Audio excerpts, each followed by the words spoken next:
We now return to the Transformers. New Autobots join Optimus Prime.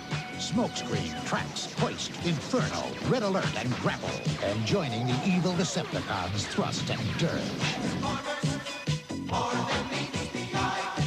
The Transformers. The Transformers. Decepticon attack! Autobots will stop them. Each sold separately. And now you can start trading new Transformer action cards. Collect them all. Now we're going to move on to Season 2, but I've decided to split them up into 2 parts, just like how I used to watch them with the DVDs growing up. It just makes the ranking just a little bit more easier, and well, it's a big season, 49 episodes. So, without further ado, let's dive straight into Season 2. Now before we begin, I want to talk about the Season 2 opening, which is just amazing. I love this opening so much. It's so kind of random and wackiness, but really well shot at the same time. And I like the soundtrack. The soundtrack is a much better improvement over Season 1. I always felt like Season 1's was a bit too corny, but Season 2 felt a bit more badass. And I like how there's just random characters coming out of nowhere. Of course, this was for the 1985 line. I mean, they just don't make Transformers intros like they used to. This was gold. We have Episode 17, Autobot Spike. And oh my god, this episode's terrifying. The episode begins with Sparkplug being psychotic. He basically wants to build a Frankenstein Autobot monster, and of course it goes horribly wrong. I can't tell who's more insane in this scene, either Sparkplug or Wheeljack, because you could tell that Ratchet's scared to even help. Ratchet and I'll help. You know. No thanks, no. So this episode is where Spike gets injured, and I kinda like how he gets murdered in the future with Transformers Prime with Bumblebee and Wrath. But when Spike gets taken to the hospital, I cannot believe an actual doctor said this. If only there were a way of separating Spike's mind from his body while we work. You're a medical professional. Doctor, maybe there is a way. What is wrong with you? So Spike goes berserk, and Megatron gets wind of this and plots to manipulate him against the Autobots. And during the episode, Spike is actually watching a Frankenstein movie. Okay, whose smart idea was it to put this movie on? Okay, so I know Spike's having a hard time being an Autobot, and despite this situation being incredibly messed up, I'd love to be an Autobot. But I guess the transfusion kind of made it a bit more crazy for him. But overall, I actually really like this episode despite how wild and crazy it is. It's just peak Generation 1 randomness, really. In fact, they actually mentioned something in the end that actually sounds more interesting than this plot. I wonder what it'd be like for a robot mind to be transferred to a human. We'll get to that one later. Next up we got episode 18, Changing Gears. In a plot to drain the sun for power, the Decepticons capture and alter a grumpy Autobot Gears. Wait, hang on, I've also watched that movie. We've got another episode where the Transformers nearly destroy the whole planet. I love how this episode begins with Ben's dreams just being immediately crushed by the Decepticons. We're rich! We're rich gold! Also, I just want to go on a rant on how the Decepticon insignia is drawn throughout the whole series of G1. Like, it's got 3 points when it should have just 2. Now, you can tell they did this because the animators assumed there was 3 due to the transition card, and this boils me to the core. Whoever did this to us will hear from all of us! Now, one thing I find remarkable about this episode is that they made a single episode about Gears. They had so many Autobots, but they chose Gears out of all of them. Now, don't get me wrong, I actually think Gears is an entertaining character. I actually like how he is in this episode, like his attitude. It's very relatable. Happy to be of service. I wish I wasn't, but I am. What did you do to Gears, you monster? You turned him nice! Come on, Hasbro, more justice for Gears. Where's he gone? I want more Gears. But the fact that they just he's got a special circuit and they're gonna use him to fulfill their plan of draining energy from the sun, it's just like, why Gears? It's just hilarious how this episode inspired Revenge of the Fallen. Like, okay, Paramount, if you're gonna borrow from this episode, you could have at least included Gears. But yeah, the only thing I like about this episode is Gears' personality, and it's quite unfortunate that he doesn't do anything this significant ever again throughout the entire franchise. Also, you gotta love how they saved the Earth on just blind luck. Ah, you got a blowout in your binary circuit, it's that one! Oh! Keep your fingers crossed.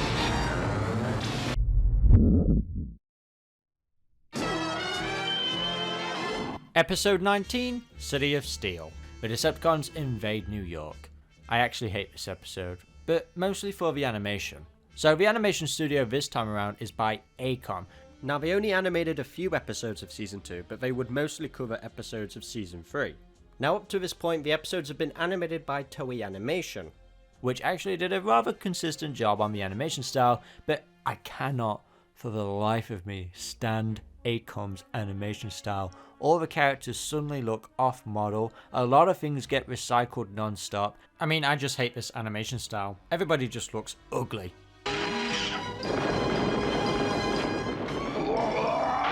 This reminds me of like the old Justice League cartoon.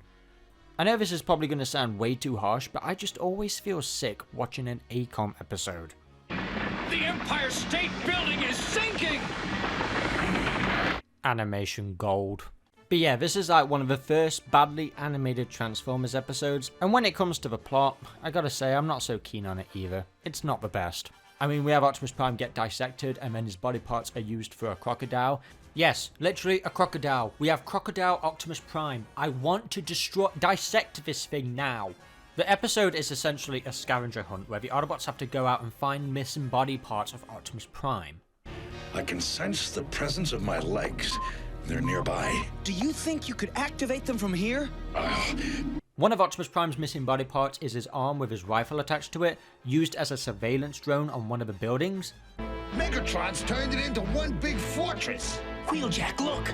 I think we just found Prime's missing arm!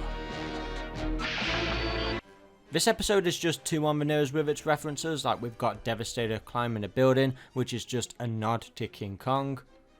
Like, Wheeljack even says that in the episode.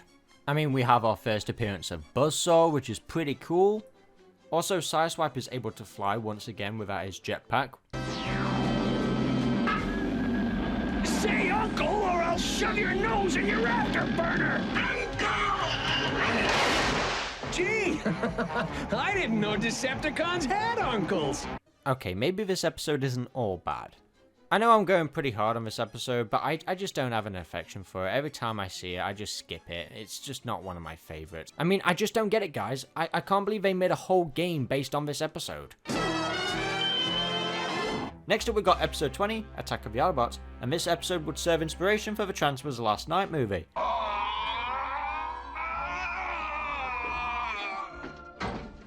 Optimus Prime, I know you're not evil! You are nothing! I mean, it probably wasn't, but let's just say that it was. After a surprise attack from the Decepticons, the Autobots repair themselves in their regenerated chambers, only to emerge as evil. So we got another genius plot by Megatron, and actually this is actually a pretty fun episode. I mean, I don't always like it when the heroes get turned into the villains, unless if it's done creatively, and this was pretty simple. I mean, at this point, Tailotron 1 is literally the worst security system ever. Even when Megatron plants the device into the repair chamber, you'd have thought it would have picked it up or something, but it only picks it up after the fact. The episode is mostly about this solar power satellite that Megatron wants to get his hands on, and he's using the Autobots to get hold of it. And we have a doctor here that has those plans, and when the Autobots come after her, she just launches herself out of a window. Like, wow, this gal's like Wonder Woman. You know, a small thing I like about this series is when the Transformers just burst through walls just out of nowhere. We're going to have to abort the launch. I wouldn't if I were you. So Sparkplug invents this attitude exchanger, which stops the Autobots from being evil. You know, if something like this could be built so easily, why would they not just put these on the Decepticons so they could end the war? I mean, the Decepticons weren't born evil, right? You know, I'm going to stop trying to look for solutions when it comes to some of these episodes.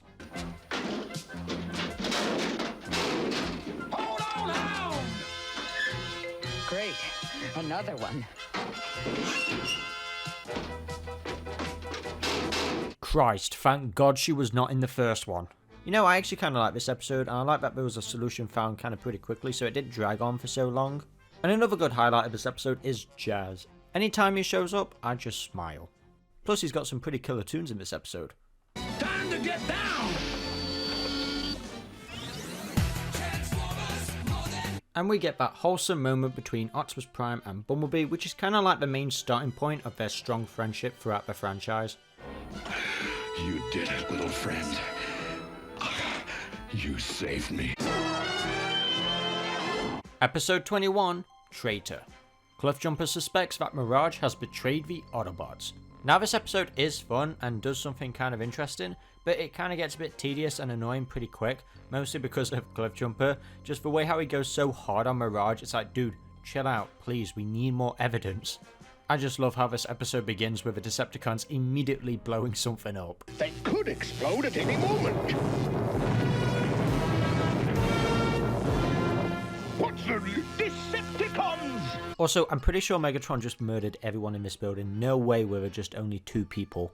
I like the way how Mirage is actually written in this episode though. I feel like they did a better job on this character-centered episode with Mirage more than Gears. Cliffjumper judges Mirage purely based on the fact that he didn't pick up the Decepticons when he was on patrol last.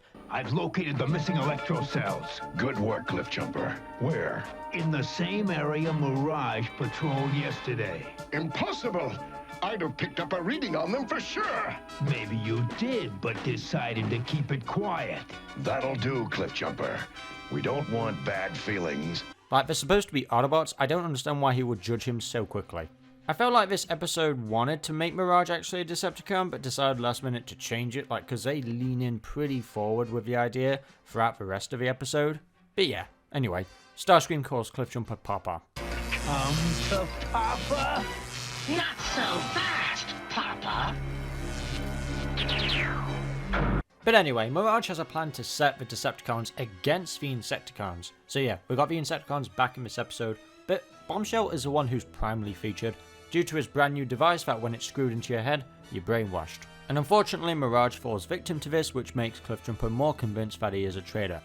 Despite the plot kind of being backwards and forwards, like I said, I do actually really like this one, and the ending is actually pretty fun as well when you actually see Cliffjumper and Mirage get along with each other. So if we had to go through Cliffjumper's bullshit just to get the scene that we wanted at the end, then it was worth it. I think I have a hole in my head that needs repairing too. You what? And that, people of Earth, is what we call a ship. Episode 22, the Immobilizer. A weapon so powerful that it can freeze anything. And halfway through the episode, Wheeljack gets immobilized by his own device, thanks to Spike. To be honest, I just love how calm Optimus Prime is when it happens, like he's so used to it at this point. Wheeljack's been immobilized. He's frozen solid. What are we gonna do? I don't know. I mean, you'd think at this point that Optimus Prime wouldn't allow Wheeljack to invent anything anymore, because at some point it always blows up in their face. The Decepticons managed to get their hands on it, but this episode is mostly centered on Ironhide. See, now Ironhide is one of my favourite characters, and he's also voiced by Peter Cullen. You know, it's always baffled me why Peter Cullen's never voiced Ironhide in future incarnations. It's a good voice, I miss it to be honest. Now I like how this episode really does explore Ironhide, how he feels like an old man where he doesn't feel like he's good enough in the fight anymore because he mistakes Hound's hologram of Laserbeak for being real. I mean, that's a fair mistake, you know, he's actually way too hard on himself in this episode. Later on in the episode, Optimus Prime tells him to guard his post so the Decepticons don't sneak up on him, but unfortunately he gets distracted by a new human character called Carly, and that one mistake leads him to retire as an Autobot. I'm retiring from active service, Prime. Very well, if you feel that strongly about it. But we shall miss you, Ironhide, old friend. I miss you already. To be fair, the only people to blame in this episode is actually Spike and Carly. They become such a nuisance. What happened in the forest wasn't your fault, it was mine. Maybe. Basically, yeah. But oh yeah, we got a new character called Carly, who becomes Spike's love interest throughout the whole series. And the only sin she committed was giving birth to their son, Daniel. More on him later. Now you wouldn't assume they would become romantic from their first scene together. Bumblebee, remember Wheeljack's polarizer? We should have been— Ew, God, what happened to his elbow? That's literally disgusting. I find it funny how you can't tell if he's being jealous over Carly or Bumblebee. So she conveniently bumps into him at an arcade. Oh my God, what's happening with that kid? He's having a fit. Now, one of the many reasons why I remember this episode so well is because of the animation of the police officer. So they drive out of the arcade and oh my God, this gets me every time. Uh-oh, we've got a problem. Oh, that face. Oh my God, I love it. But yeah, Carly's introduction kind of treats her like a stalker. She's very persistent on me and the Autobots. Like, I don't know, she kind of gives me creepy vibes. But to be fair, they do kind of transform Carly's character from being annoying to kind of a badass. Like, she does actually try and redeem herself after what she did. But what I find funny is how bold some of these human characters are. Like, they have no fear at all. You know, I actually really like the bond between Carly and Ironhide in the end. They're a good pair together. I just feel happy for Ironhide. He's finally proved himself once again as a good warrior. See, look, he's finally happy for doing so. Oh, never mind. But yeah, I like the way how the Decepticons are defeated in this episode. Jazz's music. Okay, folks, it's showtime!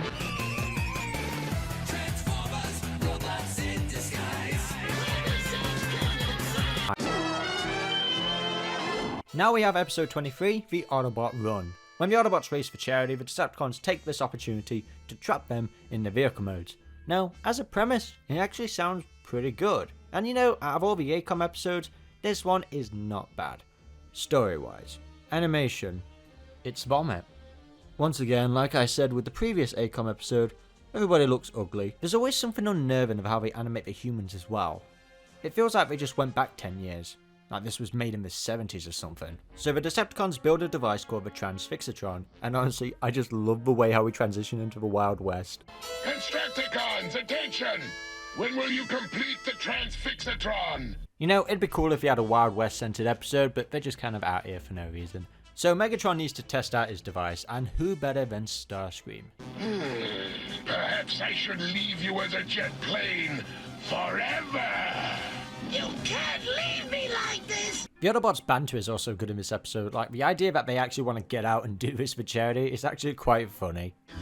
Just a waste of time and energy if you ask me. Who's asking you, party pooper?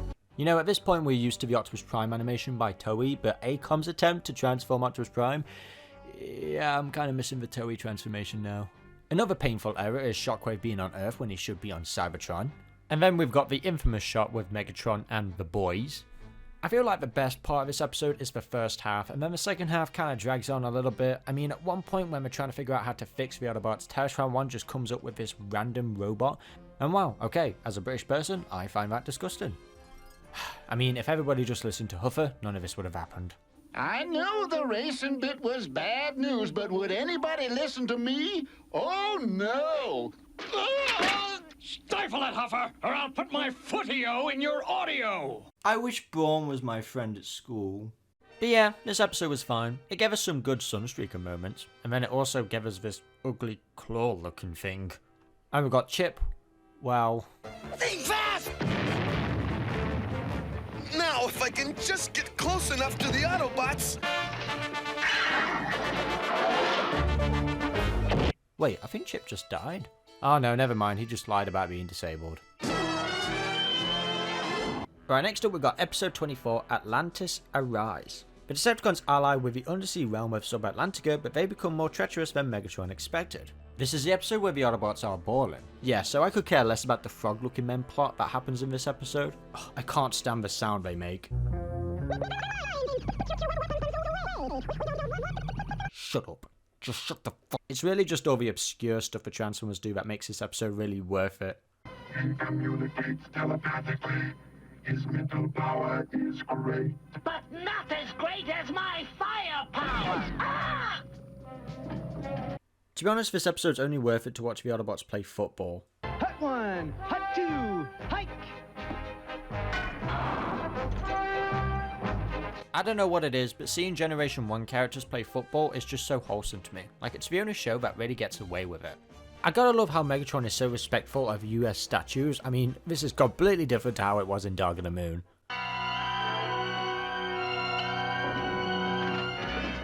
There! This throne was made for me!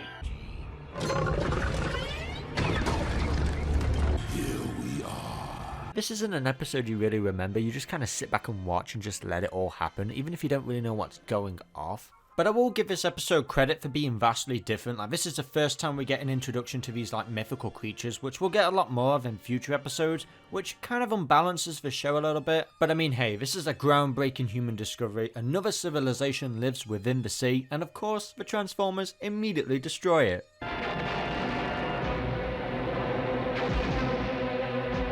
Sub-Atlantica now joins Atlantis in the mist of legend. Also, this animation error. Now we have episode 25, Day of the Machines. Megatron's latest scheme involves using the most powerful computer on Earth to control machinery remotely. Illegal access. Illegal access. Oh my god, it needs to die. So yeah, we've got this thing here. I mean, who on earth would design a machine like this? Honestly, this planet just gets even weirder going into Season 2. But hey, at least for once the Decepticons are trying to use espionage instead of just blowing up the place. Seriously, Megatron hiding in a guitar case is just comical. Genius. Now the reason why this scientist decides to make this highly advanced supercomputer is to make robot cabinets. I'm not making this up. What if the wrong people got control of him? Man's future depends on the development of sophisticated machines. Robot file cabinets. I just love how he gets immediately warned about it being into wrong hands, and the next minute it gets into the wrong hands, and he's not even shocked. I control quantum labs now. Torque has seized command? But how can that be? You're an idiot! This episode is literally just the Autobots trying to stop this machine. It's pretty much worth it just to hear Optimus Prime say this one line. It's a safe bet those doors are locked.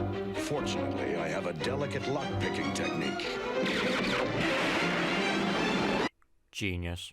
Actually, you know, we're full of geniuses in this episode.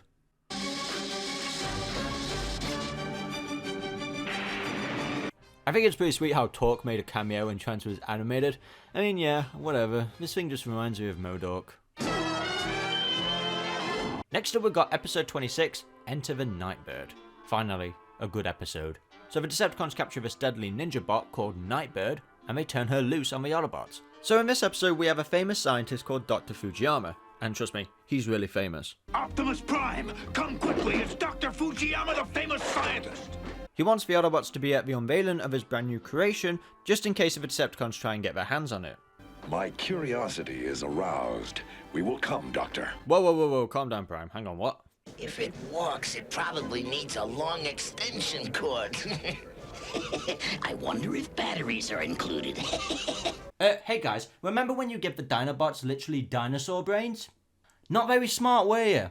So the thing that gets me about Nightbird is that he states that she's not meant for battle or assassinations, but the thing is she looks absolutely lethal. She's got weapons all over, so come on Dr. Fujiyama, who are you fooling?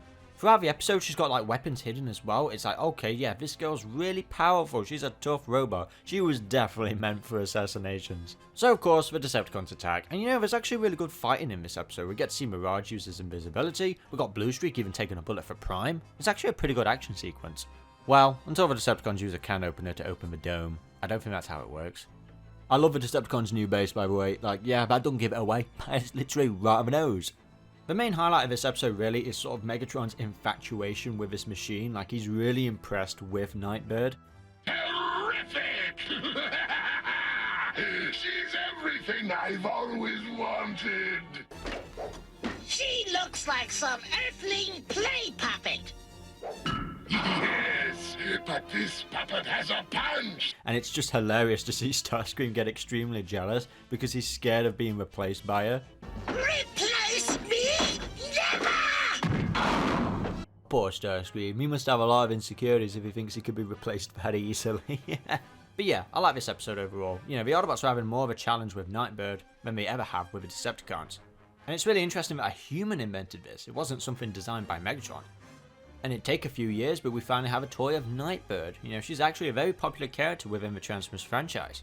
I hope we get to see more of her someday. I would give for anything to hear Optimus Prime say this in the movies. She was playing Robotobossum. Also, there's a moment in this episode where Cliff Jumper can't jump a cliff. Now that's just false advertising. Next up we got episode 27, A Prime Problem. This is where Megatron creates a clone of Optimus Prime to lure the Autobots to their doom. I really like this episode, and I cannot for the life of me explain why. It is a Windcharger episode and an Optimus Prime episode. And like I mentioned earlier, Windcharger is one of my favourite characters. I don't know what it is about him, it's just this particular episode, I guess it's because he's like one of the most obscure characters. They brought a season 1 character into the spotlight, and I don't know, something about that is just kind of magical about G1, that they are able to take these obscure characters and create a whole plot around them. To be fair, I think that's a bit of a problem with modern Transformers. They're always trying to focus on Bumblebee and Optimus Prime and the mainline characters, Like, bring back a random character like Trailbreaker and make an episode about him. You know why we love this brand so much? It's because we like all the characters, not just a select few. So in this episode we've got Colonium Raw Crystals, which apparently are the most lethal form of energy ever, and they happen to be on Earth. But like the Plague and Insecticons episode, they realise that they can be okay as long as they've got tyres. Yes, tyres. This is why I love this episode, it's just so obscure. What is it with Megatron with temporary bases at the minute? We had it with the last episode with the Decepticon insignia, and now we've got a ship. So, you'll remember in the Ultimate Doom where Megatron had a clone of Optimus Prime? Well, it baffles me how he has to scan Optimus Prime once again in this episode, because somehow Laserbeak manages to shoot Prime down. I love how when every time Megatron reveals a clone of Optimus Prime, the Decepticons just assume it's the real Optimus Prime. Like, do you not know what the plan is? Excellent! The fallen gladiator is very photogenic. Wait, aren't you the gladiator? I'm pretty sure Optimus Prime was just a nerd before he met you. And I just love how daft Megatron's controller helmet looks. Like, it was actually included in the Masterpiece toy. So as the real Optimus Prime wakes up from his hangover, the clone Optimus Prime has infiltrated the Autobot base. And it gets off to a fine start. Bumblebee, I'm speaking to you. You talking to me? Of course. But I'm not Bumblebee, I'm Ironhide, Prime. But you all look alike. Ironhide gets offended that much that the clone Optimus Prime forgot his name, but when the real Optimus Prime shows up at their doorstep, he hesitates on firing at him. With the Autobots unsure on which Prime is a real Prime, they set up a few tests that is supposed to prove which Prime is a real one. The first one they come up with is firing at a rock. Sure. The next test they do is racing. Transform! Gee, even their transforms are the same. Yeah, no shit. Also, something a bit obscure, I've always loved how Trailbreaker was drawn in this shot. Like, wow, that's actually a really cool design. We've also got some great comedy between Megatron and Starscream. To convince the Autobots that their Prime is a real Prime, they'll have it destroy one of their own. And of course, who's going to volunteer? Which is why I've decided on you. Starscream! Starscream, do you want to play Call of Duty? You know, actually, I've just realised, Laserbeak is probably one of the strongest Decepticons on the team. Like, no matter who it is, he's able to shoot everyone down. I feel like this G1 episode is the best animated episode. Like, all the characters are on model, and the animation is so fluent. Oh wait, never mind. The ending of this episode was a big step for the franchise where they actually ended up killing the real Optimus Prime.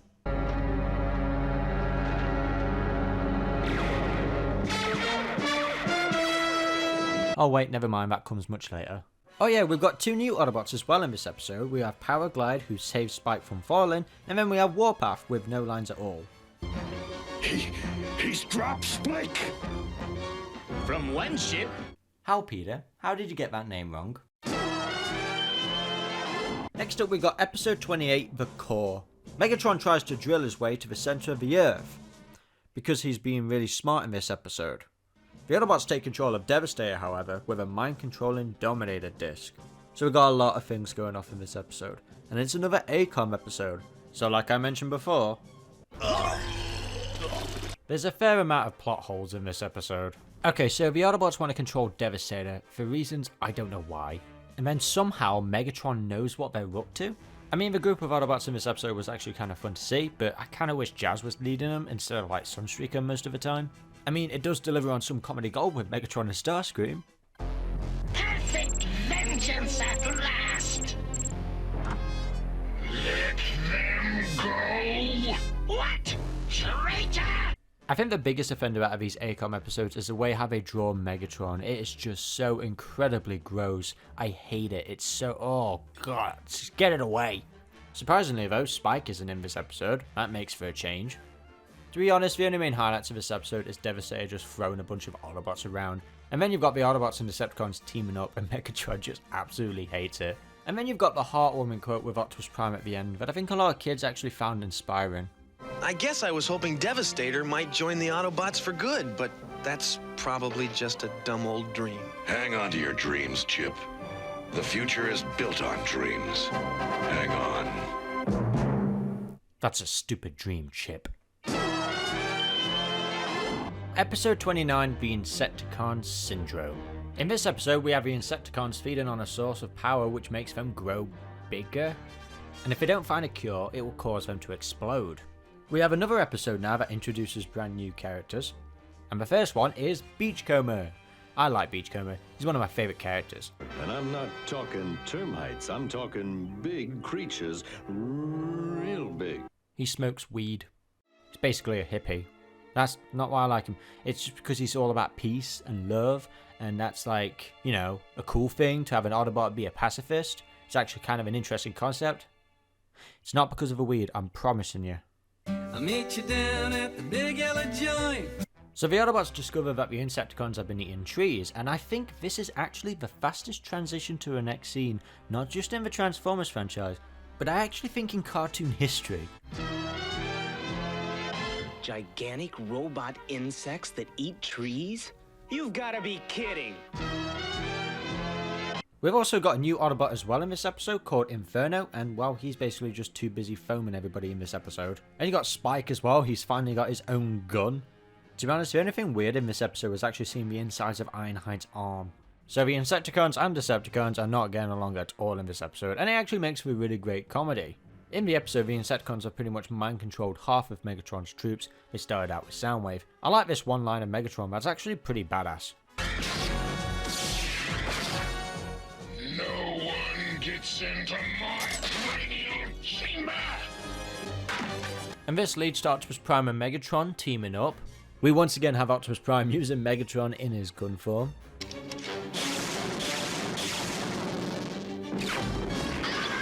Honestly, at this rate, it's just becoming a tradition.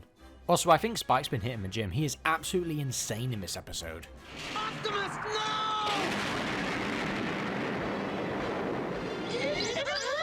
What can I say? Modern Transformer shows just don't have human characters like they used to. Episode 30, Dinobot Island Part 1. So the Autobots make a monumental discovery. Dinosaurs on a prehistoric island. They're just flying by and they just discover it by chance.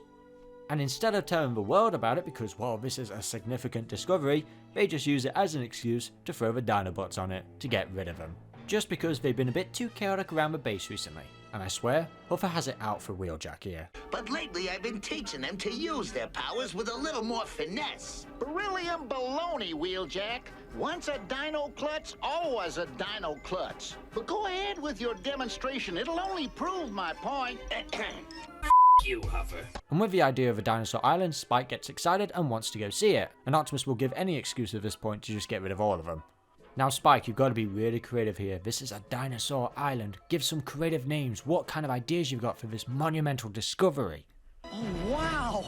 I think I'll call it Dinobot Island. So Spike in this episode is every archaeologist's worst nightmare. He goes wandering around for just 2 seconds and immediately gets picked up by a pterodactyl. And holy shit, how big are those eggs? Oh my god, that's scary.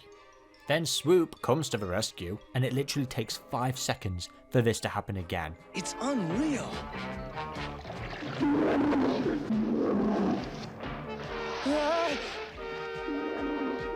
Let go!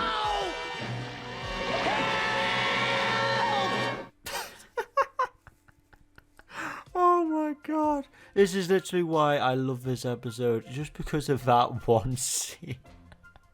Oh, Spike. Oh, you idiot. Despite being a pain in the arse, he does actually say something that's pretty funny. Goodbye! Bye, guys! I'd write, but you can't read. I wonder how long it'll take Megatron to figure out he can make energy out of this island. A raw and primitive place. And an energy paradise ripe for plundering. So I haven't got really anything to say about part 1 except for this happens at the end, and I want to know which of the riders was on acid.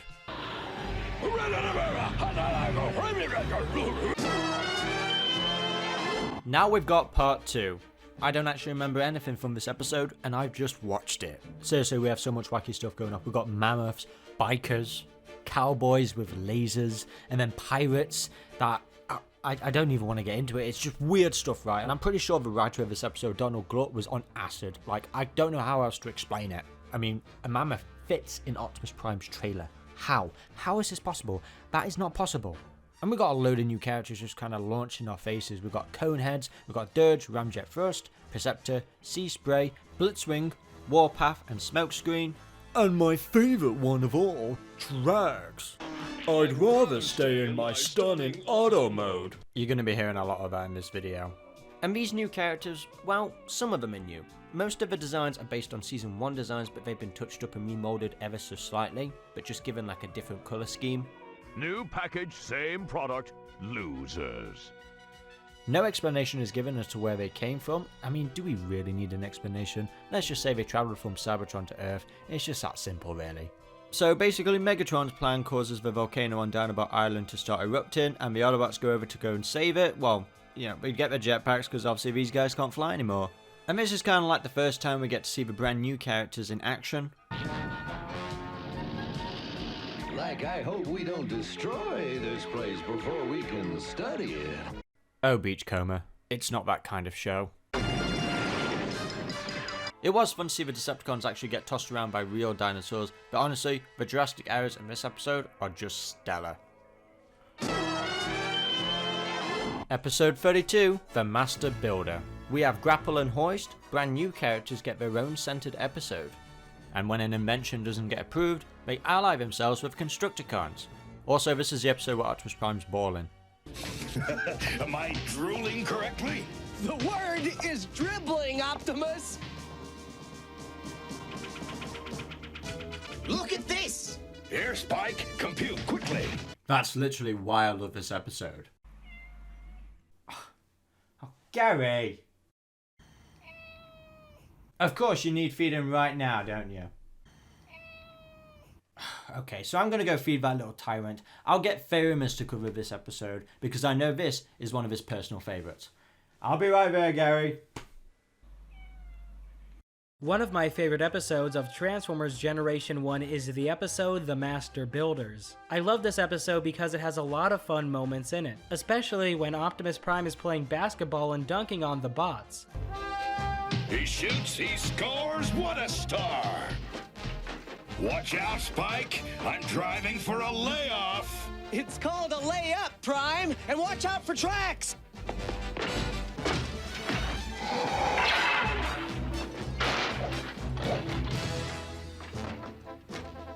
Uh-oh! Sounds like it's time for a maintenance check, Trax. Though I have a soft spot for Bay vs. Optimus, his basketball skills cannot touch G1 Prime's. I gotta go. Another highlight of this episode has to be Devastator, who has to be my second favorite character from this episode behind Optimus Prime. I find it funny how his size from shot to shot differs drastically. The best example of this has to be when the bots are driving up to Devastator and he is just towering over them.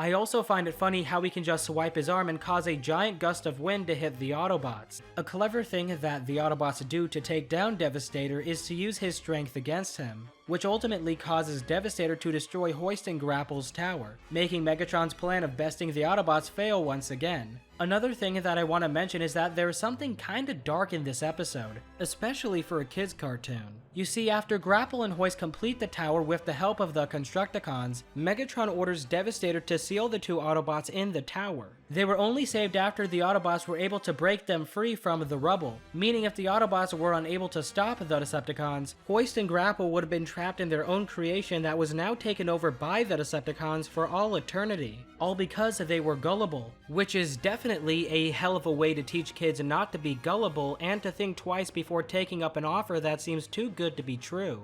Oh, Optimus, I'm so ashamed. Me too. Apologies accepted. Now we better get to headquarters for repairs, after which you'll return here to clean up this rubble by yourselves.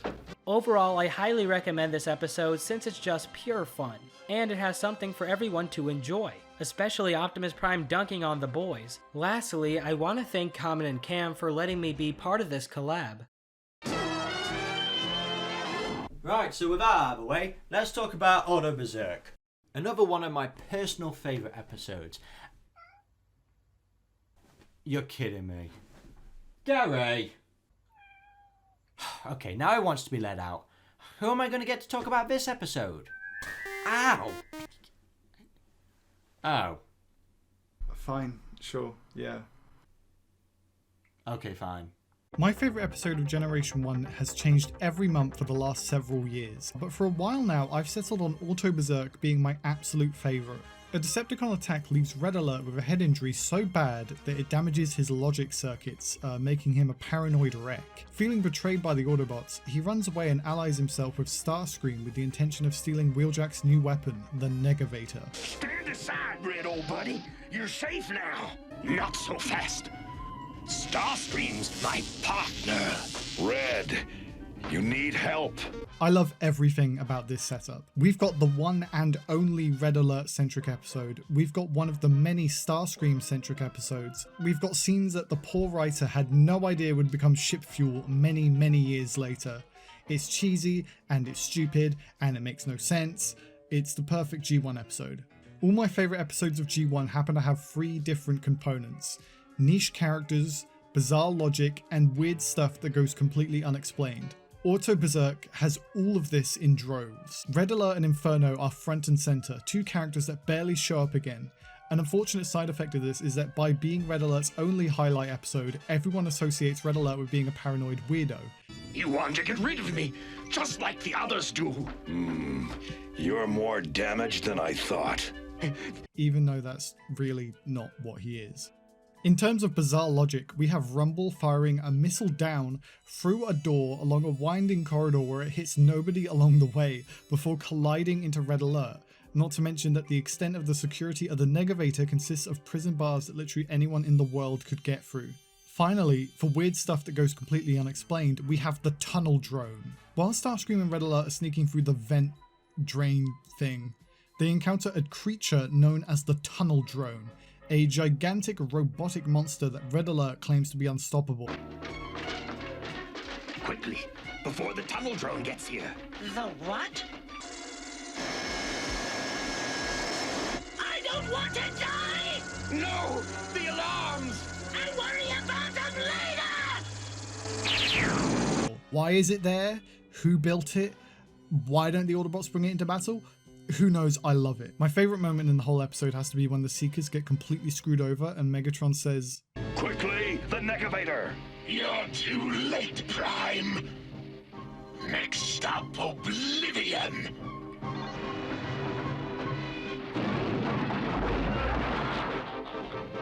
I've got morons on my team!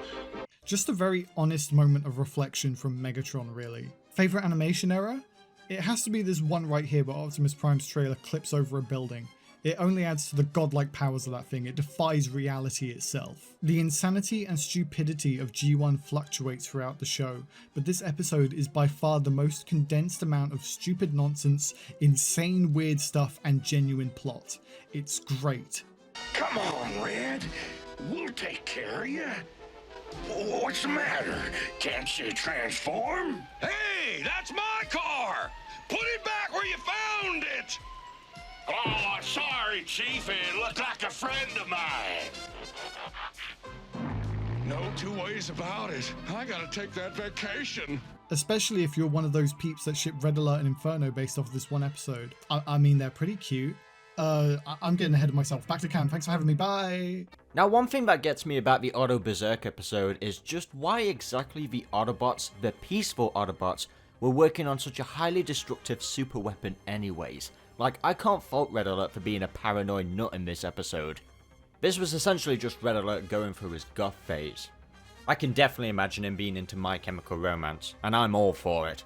Now, the Negavator is one of Wheeljack's only really successful inventions. I can imagine some kids having an epileptic nightmare with this episode due to the abnormal amount of rapid flashing. Like, even I was like taken aback by it, like, oh my god. I think secretly Wheeljack is evil because the only thing he succeeded in this episode was giving kids seizures.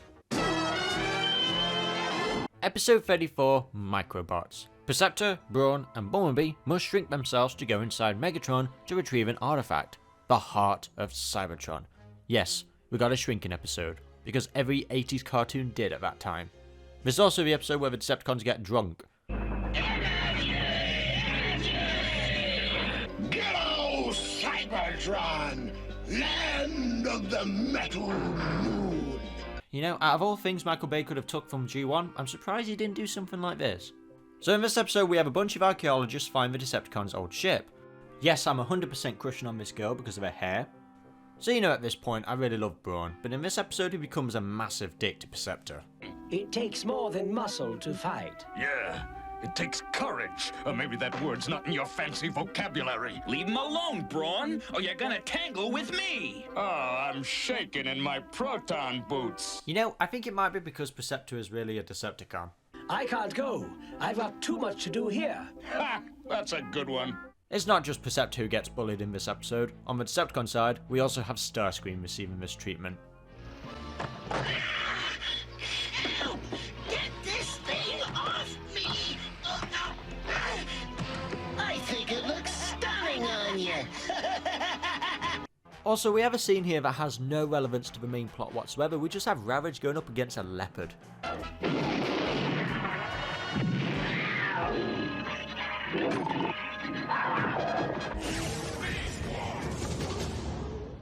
The Decepticons just hate nature in this episode. Nice scenery! Yeah, let's waste it.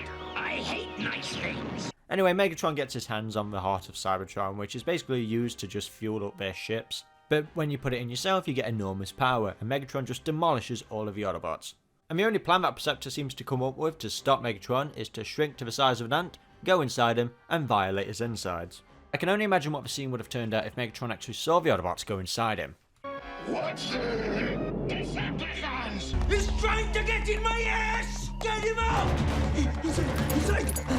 The concept of going inside a Cybertronian body is like really interesting, but Megatron's just acts like a castle. I mean, you've got things guarding and protecting him, you've got brain impulsors, electro-sanitizers, they're basically antibodies. And their solution on how to get back the heart of Cybertron is to hop on a ride on a brain impulse straight to it. They're on a time limit, like they have to get to it in time before they start to go back to normal size, but then a part of me is like thinking, actually, why don't you just wait it out? Why don't you just grow to full size and just rip Megatron in two? Because that will stop the war, right? And no, don't even think about it, I am not going to show you that clip from season 3 of The Boys. What I find hilarious is just them coming out of Megatron and growing to normal size, and his reaction is priceless.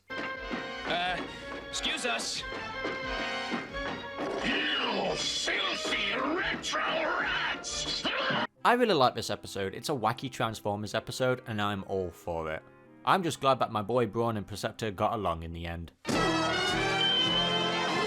Episode 35, Megatron's Master Plan Part 1. So the Decepticons manage to turn the humans against the Autobots, and the Autobots are ordered to leave the planet. We have a new human rat in this episode called Sean Burger. Seriously, how does his hair get like that?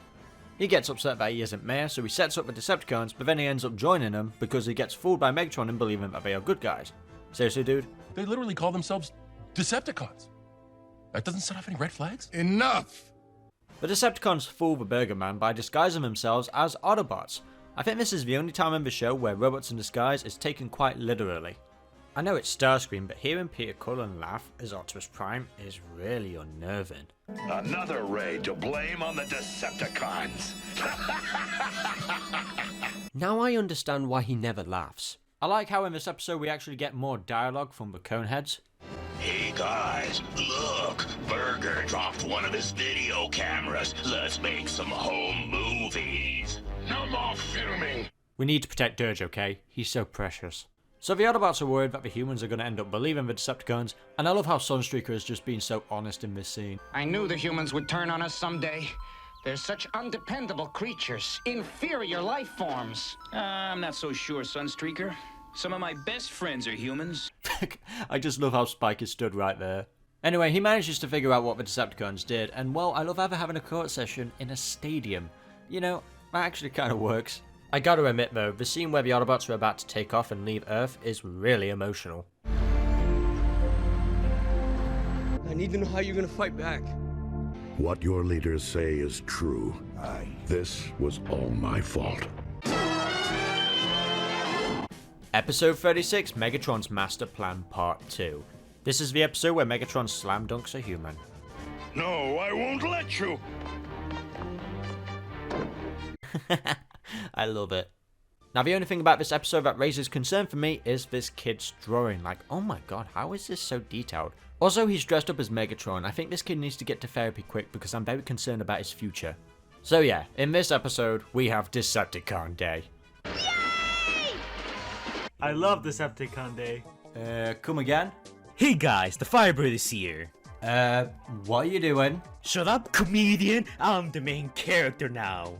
I should have known you'd show up sooner or later. Ever since I was a kid, this is one of the episodes that stands out to me the most. I absolutely love the amount of memes that you can find on this episode. From Starscream taking out his Optimus Prime head, to Soundwave and Rumble dancing. Hey, get down, Soundwave! Most of the episode consists of the Autobots struggling to survive, the Decepticons having their way with the city, the humans doing their best to clear out the Autobots' names, and overall it's a pretty tense episode with moments of levity like spread in between. It's all very entertaining and it keeps you on your toes, constantly wondering how are our heroes gonna make it out of this one. It really does feel like a season finale. Eventually the Autobots manage to find their way back, and the whole Autobot army and the Decepticon army engage in mortal combat, which is probably one of the most hype moments out of the whole season, culminating with Sean Berger getting his just deserved, and the Autobots being hailed as the heroes once again. So overall, a very solid episode. My favorite little error of this episode is during the final battle between the Autobot and the Decepticon army. Starscream knew he was gonna get shot, so he instinctively yelled. Keep firing! This episode marks the first on-screen appearance of Cosmos and Astrotrain, and also includes almost the entire Autobot and Decepticon cast, something we don't see very often in a regular G1 episode. Like, I remember being a little kid watching this thinking that the Autobots were truly dead, and thinking to myself, oh my god, it's all over, how do they come back for this? But this always stood out as one of the most memorable G1 episodes to me. It has great character moments, it has that goofy G1 writing. It's overall a pretty memorable episode that includes things that you don't see in your typical G1 episode. Isn't that right, Squeaker? Yeah. Congrats, you contributed to the conversation, you can go now. I did something! Anyways, back to you, Cam.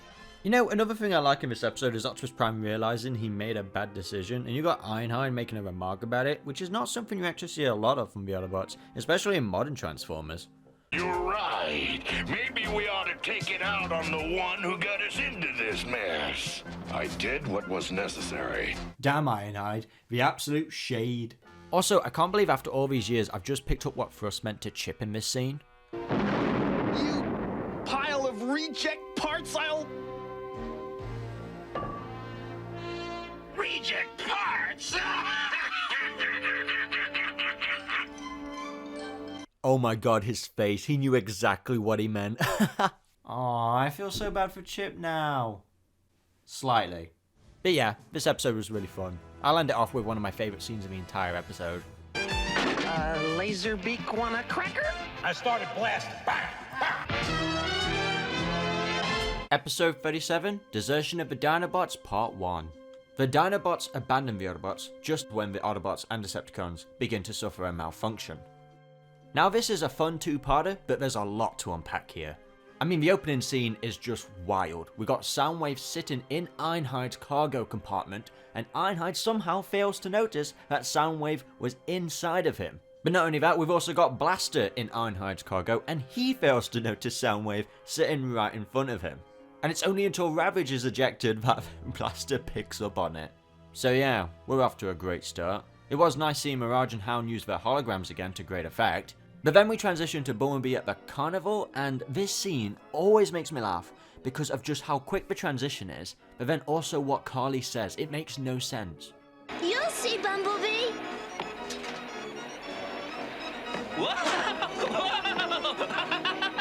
What did you do? I switched off his equilibrium circuits. Okay, so what, you turned on his sense of humor? Anyway, Carly, Spike and Bumblebee pick up Sparkplug from the airport. And you know, I actually want to know more about this than the actual plot of the episode. Like, where was Sparkplug coming from for him to look so snazzy in a blue suit? The Decepticons have a new base of operations, the same airport where Sparkplug is at. And they've named it Hangar. Okay, how did nobody notice that military jets were coming and going? and they weren't noticing Megatron or Soundwave. With this being a Dinobot episode, Optimus Prime sends Grimlock and his crew to the hangar to defeat the Decepticons. I do love how the Dinobots cause so much mayhem with just one single hit. But unfortunately, after being attacked in their robot modes, because apparently they're more vulnerable that way, they decide to quit the Autobot team, and this is just when the Autobots begin to malfunction, because they've been exposed to Earth for too long. What's going on? I've been drinking again, Autobots. It doesn't make sense for the Season 2 characters because it's like, wait, didn't they just recently get to Earth? Or have they been a part of the arc this whole time and we've just not seen them? Honestly, this question, it doesn't really matter. This episode's more comedic than it is serious, and you know, that's fine. I actually like this because it's got the Autobots just malfunctioning and just being in weird positions. Same with the Decepticons, like mid-transformed. Hey, I'm stuck! I can't transform! Ow! Thanks! I think. And it gets even funnier when it happens to the Decepticons as well. It's the Autobot! The Autobot! Too bad! He's blown his vocal components. I guess that makes me the new leader!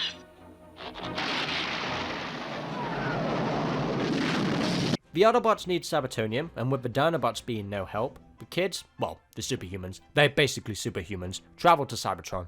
Also, why are their eyes drawn like that? It's really unnerving. Now this gets explored a lot further in part 2, but I like the idea of the humans having to interact with the Dinobots because we don't really get a lot of scenes with them all together.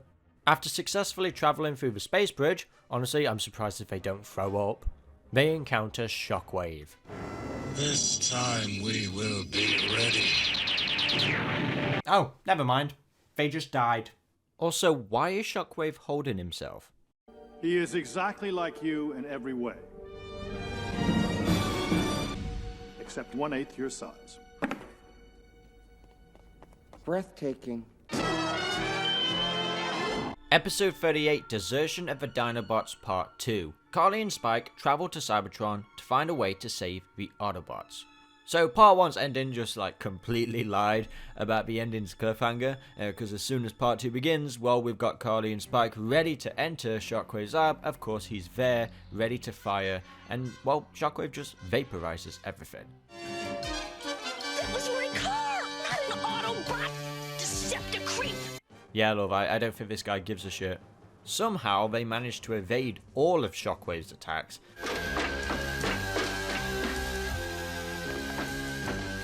Quick, under here! Shit!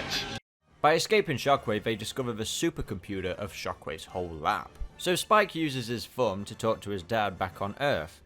That sounded weird. And oh my god, okay, that's disgusting. Don't do that. Spike calling Teletran 1.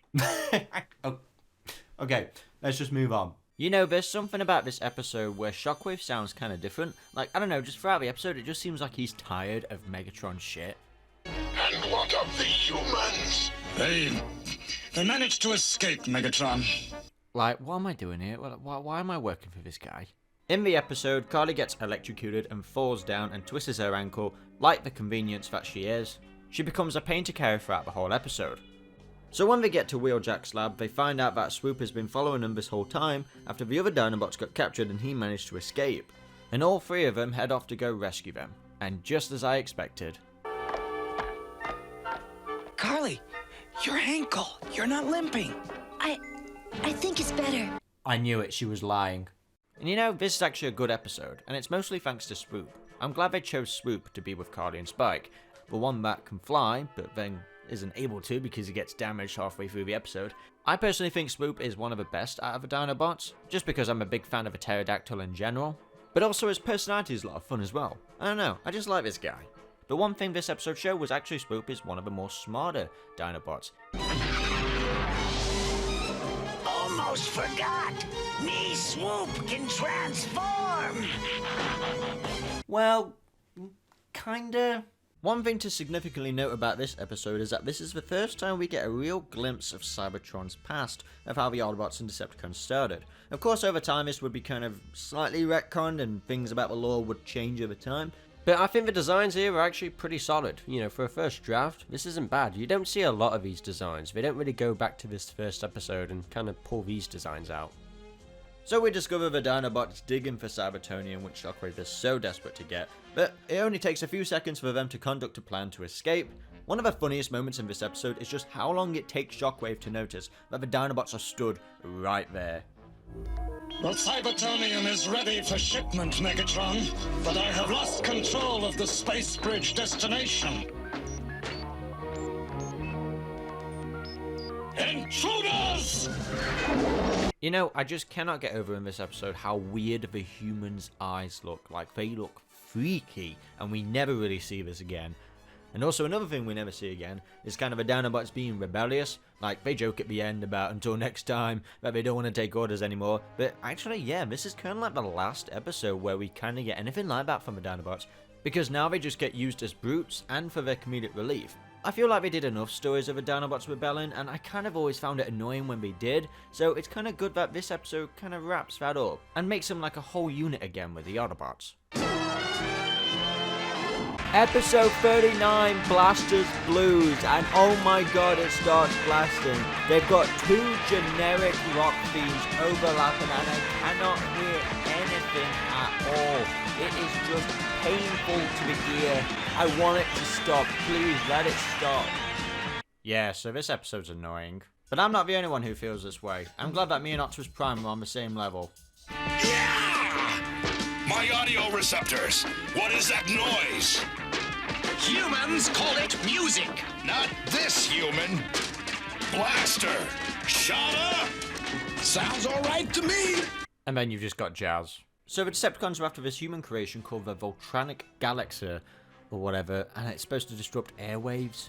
I don't know, the Decepticons want it. Anyway, the main characters focused in this episode are Cosmos and Blaster, which is nice, and we get a bit more of Astro Train as well. He previously did in Megatron's Master Plan Part 2, but he didn't really do out. But in this episode, his shuttle mode gets used to greater effect by actually flying to the moon. So yes, we have a Decepticon base now on the moon, which I actually think is a breath of fresh air. Finally, no bases underwater or on land, and it kind of helps for Megatron's plan because it makes the Autobots getting to them a little bit more difficult.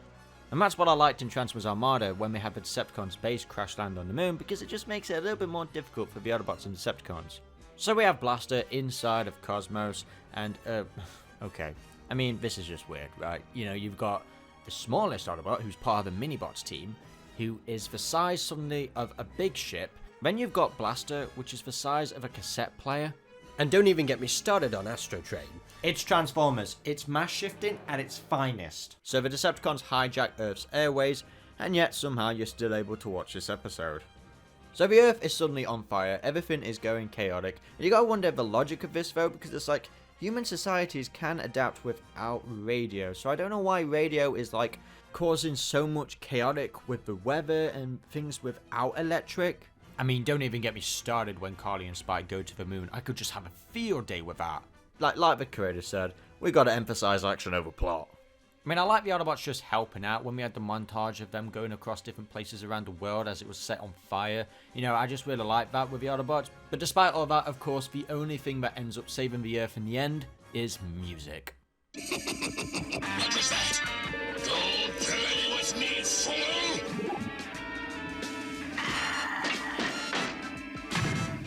Equalize this! It was at this moment that he knew. He fucked up.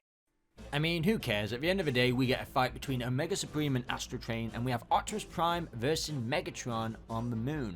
Megatron, no! Okay, well, that was easy. But I don't know how to explain it. There's something about this fight that feels a bit more brutal. I don't know, it's a lot different than other kind of fights. Optimus Prime is actually really pissed. I think this is because of how annoyed he's been at Blaster in this episode. Blaster! Hey, Prime! Dig the decimals!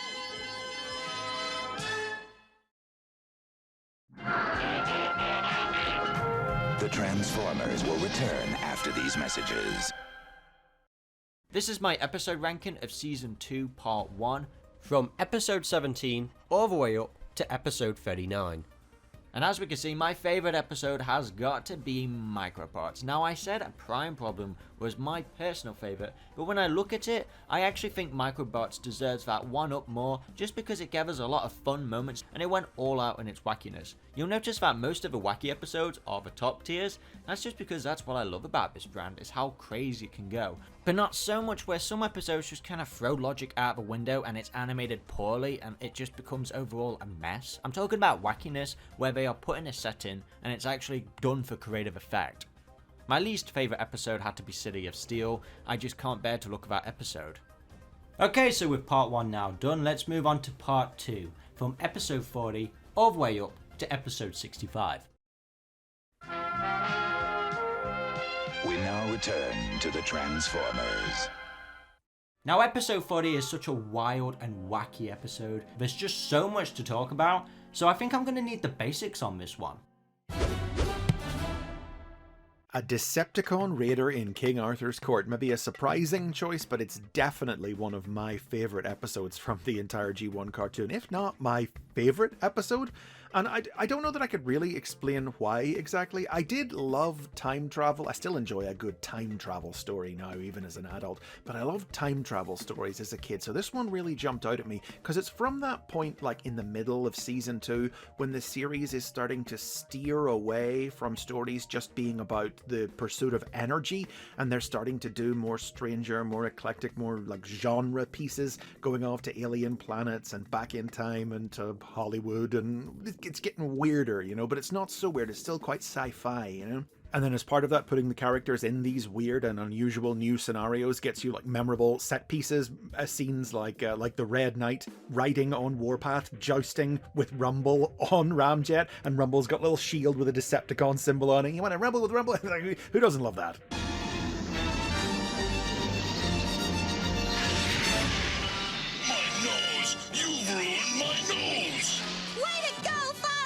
And then, like, as far as the characters go, it's the first episode that doesn't have Optimus or Megatron in it. Well, Megatron's in it for a few seconds at the very end, but, like, it's the first story that doesn't involve Optimus or Megatron. And you wind up instead with this strange little cluster of characters, Hoist and Warpath on their own. It's like it's the closest Warpath ever gets to a Spotlight episode. It's always fun to see the cassettes without Soundwave, and I think it gives Ramjet some of his best lines, best bits in the show. Inferior construction, even for an Autobot. One good whack, it breaks right in two. And it also goes back to the idea of Starscream as a scientist, you know, something that was established in season 1, Fire in the Sky, that sort of just doesn't really come up again. Except until now, suddenly they go back in time and it's all magic can never defeat science, and he builds a dynamo and he invents gunpowder. It's a good Starscream story. Starscream free from Megatron, just seeing what he gets up to when he's out on his own. Faster, you malingering peasants! But it is a very silly episode, you know, with all the medieval characters talking in these really exaggerated voices, and then sometimes occasionally just slipping into modern English, way to go, father, for no reason. But it's funny, you know. I don't know if there's a funnier scene in the whole G1 cartoon than that scene of Rumble coming back all covered in bird poo. No, Rumble, not I. Me and my big mouth. I've got your stupid potassium nitrate. Great work, little buddy. Listen, right, I'm just going to say it. Chip Chase has nothing on Chris McFeely's brain. The amount of knowledge stored in there, it's so precious. It belongs in a museum. It is a museum. Episode 41, The Golden Lagoon. Well, this is a sad episode, but also the best episode, but then also sad again. This episode is by far one of my favourite episodes to come out of Season 2, because it tackles like the moralities of all the Transformers battles, like what's the point of them, and it kind of reflects on us humans as well with our wars. It's still your typical Transformers episode, but then at the end makes you really look back and kind of reflect on what we've just watched, and then at the end you kind of come to a dark realization. So it's kind of fitting that this episode features an obscure character, the pacifist Beachcomber. And this is another reason why I love this franchise. You can just take an obscure character, it doesn't have to be Optimus Prime, it could just be someone random, and it can still carry the emotional weight of the story. But the basis of this plot is kinda silly. So Beachcomber finds a pool of golden liquid that makes him invulnerable. Unfortunately, the Decepticons find it too, and they all go in for a little dip. The episode begins with pretty much a majority of Season 2 characters fighting each other, no Season 1 characters in sight, which is good, because you know, Hasbro are still promoting the toy line. But during the battle, Beachcomber just kind of wanders off and enters Bambi World. Well, let's see if I can learn your language.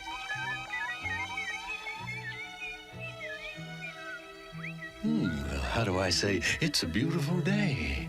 Aw, don't you just love him? Beachcomber heads back to the other Autobots, but unfortunately, just as he leaves, Thrust appears and discovers the Golden Lagoon, and now with his new invulnerability, is able to defeat the Autobots. Beachcomber tries to get all the Autobots to retreat to the Golden Lagoon, but unfortunately, Ramjet goes full laser beak and captures Perceptor and Sea Spray. Megatron learns about the Golden Lagoon and delivers one of the best backhanded compliments in Transformers history. Megatron, I discovered a fountain of electrum. We will be invulnerable. Personally, I need proof. Personally, I don't care what you need. They travel there and by good Decepticon fashion completely wreck the place. Poor Bambi. Also, Starscream holds his breath before he goes into the lagoon. I don't care about the logic of it, it's funny.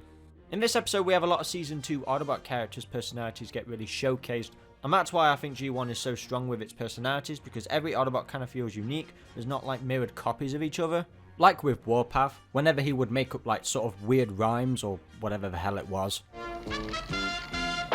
Zing! We got a zoom! I want another crack at him, kazowie! But it does wear off pretty quick. And we get Mirage in this episode as well. You know, it feels like it's been ages since I last saw him. Sure wish Mirage was here. We could use it. Your wish is granted. Huh? What? I've been here for 10 minutes. Okay, what were you doing there for 10 minutes? I'm kind of creeped out now. You know, just not Mirage as well, we get a lot of other Season 1 characters in this episode, and it feels weird, like, for syndication it probably won't be an issue, but watching these in production order, you do kind of notice how much we kind of phased out a lot of the Season 1 guys. Starscream, being the sick freak that he is, decides to make Sea Spray and Perceptor fight each other. Something we've not seen kind of yet of Starscream, his more sadistic side. You know, his ego is in full force here, calling himself the ace of the air. Just an interesting touch that even has Soundwave spooked that he goes and tells Megatron about it. Also, I like the idea that even though Beachcomber is a pacifist, he's still like a warrior. Like, he doesn't like fighting, but he's actually a really good soldier. Yeah, he gets captured by Megatron, but it isn't long until he breaks free, saves Perceptor and Sea Spray, and heads back to the Golden Lagoon. For some reason, Dirge gets left in charge of looking after the Golden Lagoon, and at this point, I just feel really sorry for Dirge. He's such a precious character, but he always gets treated so badly. Thanks for nothing, Longbird! All the Autobots seem to conveniently meet at the Golden Lagoon at the same time and all hop in and now all become gold, which becomes an easy cash grab for Hasbro to repackage them all gold now. The Decepticons arrive and chaos ensues, and during this fight, unfortunately, the nature surrounding it gets destroyed. I think one of the reasons why this episode stood out to me so much is that, well, you just gotta look at what the creators said about the G1 cartoon. They want to emphasize action over plot, and this episode does that. There's so much action, but all they need to do is just add one plot thread. It's not like a big major plot thread, it's not overshadowing the entire action, it's just something at the end that makes you look at the episode in a completely different light. With nature destroyed around it, the Autobots won the battle with the Decepticons, but at what cost? Everything gets destroyed. And Beachcomber, a pacifist, like I said earlier, throughout this episode demonstrated how good of a warrior he is. But at the same time, he loves two things. He loves fighting, but then he loves nature. But he can't really enjoy both at the same time with the war that he's in. I mean, the Transformers are pretty simple. The Autobots are the good guys, and the Decepticons are arseholes. And the way how this episode ends with such like the cheering victory music, and then you've just got one line from Beachcomber that is completely the opposite to the sound of the music. Usually at the end of G1 episodes when the Autobots win, you're kind of like cheering for them to win, and you win, you're like, yay, the Autobots saved the day. Like 10-year-old me as a kid is like, yay, the Autobots saved the planet from the Decepticons. But in this episode, you realise something.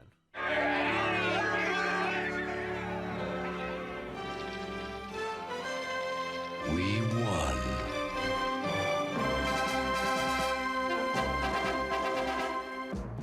The Autobots are kind of arseholes. Episode 42, The God Gambit. The Decepticons arrive on a new planet, and come up with a scheme to conquer a race of primitive humanoids by exploiting their religious beliefs. Because sure, why not? Some humans do it. Now this would be the kind of first episode where the Transformers would start to go out to space and discover new alien races. We get more of that in Season 3 especially. I mean, we've got Atlantis, we might as well go to space, right? But I can't really say I care for this episode all that much. It's just the alien characters aren't really interesting to me at all. There are a few good moments here and there. Astro Train definitely gets a lot more screen time, which is nice. This is kind of the start of more Astro Train. But you'd think by the title, right, they're trying to sort of like give some sort of message in this episode, but the message is kind of a bit blurred and they don't really know what they want to do with it. Your sky gods are an excuse for high taxes and harsh laws. I believe in reason and common sense. There are no sky gods. Just imagine if they did this episode on Earth. You know, that'd actually be a bit more interesting. Also, no matter what other planet you're on, there will always be taxes. And you know, Astro Train feels out of character in this episode. It feels like originally this was written for Megatron, but because they're in space, I guess it just made more sense to have it as be Astro Train. Like, he's being bossy to the other Decepticons, and he's making insult remarks to Starscream. From this day forward, all who defy me, die! Stop your ranting, Starscream. We will... These fools worship Transformers. Oh my god, they're self-aware. But we have this new alien character here called Talaria, and she's cool, I like her. She manages to press the beacon on Cosmos, who was wounded, and Matt gets viewer Autobots over to the planet. Jazz, Perceptor, and Omega Supreme come to the rescue. Yay, Jazz! Perceptor, alright, I'm kind of getting tired of him now. I kind of would have hoped for someone different. Right, so these crystals on this alien planet are supposed to be like super precious, right? Well, I just love the fact that Starscream's just tossing one around and Jero's face is priceless. Jero, the crystal! He's just in disbelief. So yeah, anyway, in this episode, Omega Supreme is like stuck on a ledge for ages. He just doesn't seem to have the will to move. And then the Autobots come up with a plan to save Talaria, and whoa, hang on a minute, what's going off here? The Autobots manage to successfully defeat the Decepticons by destroying the home of the Titan people. Nah, not all of it, but still, nonetheless. Can we move on? I don't want to talk about this one anymore. Episode 43, Make Tracks. We Autobots head to New York, and I make a new friend, Raul. Am I really going to be doing this whole review in the Tracks voice? No, I'm not. So the Autobots become vigilantes. They're taking a page out of Batman here. Unlike in City of Steel's New York, something about this feels a bit more realistic, more grimy, more kind of like what you'd actually expect. Even though it's still a cartoon, they do a good way of kind of balancing the actual reality of it. And also another reason why I like this episode is because I like the human partner, Raul. And I also like Tracks, if you couldn't tell. Yeah, he'd rather hang out with humans than us any day. For obvious reasons. At least humans aren't stick in the mud, spinning their treads all day long. Powerglide. Yeah, I've always kind of looked at him like that. He's just the perfect kind of Autobot snob, really. Not that I'm anything like him. I watch Frasier, okay? We have Optimus Prime here being a dad, and he tells Trax not to stay out too late, and to make sure that he gets back home in time. Trax, where are you going? Out for some invigorating city air. It's too stuffy in here for me. Well, don't be gone too long. I love how Trax just goes out for 5 seconds in New York, and immediately a crime's happening. Ah, that's more like it. All right, hold it! The Geddes brothers will pay primo for that baby. Well, I'll be sure to stay away from New York. So Trax gets his tires shot, and honestly, it just breaks my heart to see Trax get damaged. Like, oh no, his paint job. Ouch! My hood! My beautiful hood! Before Knockout, we had Trax. The only difference is, Trax isn't gay, he's a snob. I think the reason why I like Raul so much is because his story is so different. Like, this guy's got a heart of gold, but he's made bad choices, and it's when he comes across Trax, he tries to rectify that. Kinda similar to Cade in Transformers 4, why that was such an interesting concept, because it's different from like Spike and Sparkplug, who were working and then the Transformers just flew over and saved them. But with Trax, it's like, okay, Raul notices Trax damage, so he wants to repair him, but not for the sake of Trax, just for the sake of himself, because while he's in debt to like these real big players in town. So we haven't got a character trait that's just so basic. Like, he's a selfish character, but he's only doing it out of desperation and fear. when Trax teaches him a few odd lessons, he starts to realize that deep down, he's not that person. You're not serious. Hey, you don't make promises to the Geddes brothers you can't keep. Anyway, I need the bread more than I need a set of wheels. More than you need a friend? Oh my god, we just got character development. Also, you gotta feel sorry for Trax in this episode. His finish gets abused non-stop. Look, I've been shot at, smashed up, and stolen 3 times tonight, and I'm in a most foul humor. The difference between Raoul and Spike is that you know who Spike is straight away because that writing is just kind of shoved in. Like, you know he's a good person, but that's it. There's nothing more interesting to kind of know about him. Because, like, yeah, Spike's got a heart of gold, but Raoul's got a heart of gold underneath. And I just find that lifting that personality up instead of shoehorning it straight away makes for some compelling storytelling. It's like you're discovering more about this character over time. The main thing that really annoys me in this episode is how the Transformers work with just one cable. So Raoul accidentally snaps one of Trax's cables, and that's like the main wire to his computer, and it's just kind of like, wait, it's that simple? That's lame. We've got the Autobots doing their regular saving stuff around New York, and what the hell is this? Huff is small, Hoist is big, how does this work? Alright, fine. We got Devastator inside Astro Train, then we got the Autobots aboard in Silverbolt. When we got Cosmos having an injection chamber that can fit all of his passengers. Why do we question anything in this franchise? We should just accept that it's weird. I mean, we've literally got one of the biggest malls in the world. Do you have any idea how big an F-15 jet is? Starscream is massive, and yet he's just going up the human stairs. So as for the Decepticons in this episode, well, we learn that the people that Raoul owed a car to are actually working with Decepticons to make some sort of car army thing, whatever. We are ready to reconvert this final batch of vehicles, Megatron. Why are you talking like this? Obviously their plan goes into ruin, but I love Optimus Prime's strategy just at the end of the episode. Forget about the Decepticons. Just aim for the building. We're putting your company into bankruptcy, Megatron. Yeah, just forget about the Decepticons, just go straight for the building. Let's just cause so much carnage. Oh, and one more reason why I like Raoul so much is because he straight up just kills Megatron.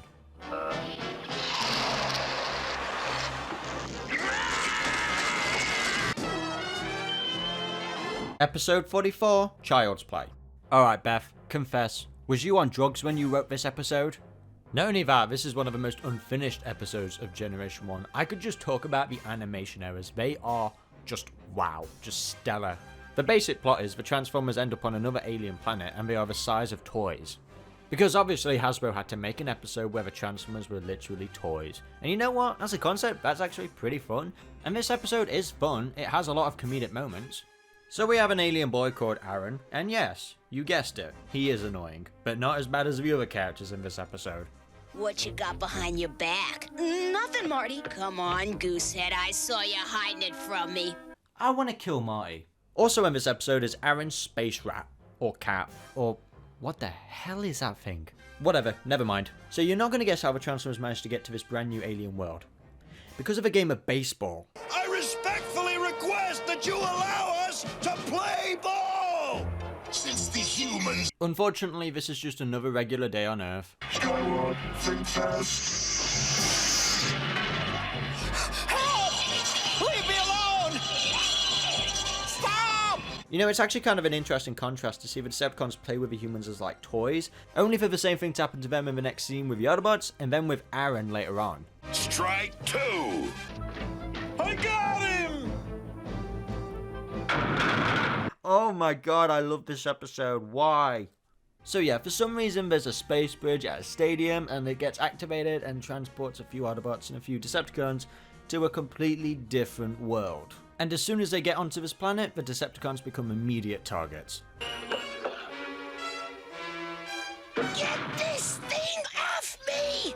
Assistance required. You're not gonna believe this. No! Don't come near me, you monster! Starscream's torture literally carries this whole episode. It makes me question the kind of size in this episode though, because it's like, did they shrink to toy size? Or are these aliens like literally giants? And if they are, that's even scarier just because of how big the Transformers are. You know, Aaron kind of scares me a little bit on where he places the Decepticons, because I know he thinks they're like toys, but this is like some sadistic torture stuff. Also, I just absolutely love what Optimus Prime does to Bumblebee here. Starscream! Why, you... Everybody out and get these Energon cubes... You know, I wish this episode would transition more on Megatron, because I'm just curious to know where he thinks his troops have gone. Oh, wow. Look what I found. Hand it over, son. Ow! It bit me! Soundwave hasn't reported back in days. Where can he be? Megatron! I think I've found him. eBay? Request permission to buy it now. The sadisticness goes to another level when Aaron's parents find out, and then they take him to the authorities, and they're literally about to cut them open.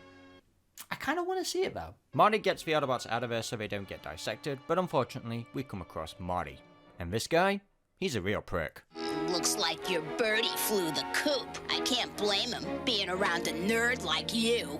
I mean, it's like, what's this guy's problem? He gets ice cream all over the Autobots as well. Now that's pure evil. So this is the part in the episode where the animation errors start to show, and we've got Starscream's blaster clipping through his face, and Ravage is running in thin air. Sure, okay. Also, these guards are chasing Aaron with guns. It's like, whoa, whoa, whoa, okay, he's just a child. I love how at the very end of the episode, Optimus Prime just gets fed up with Perceptor.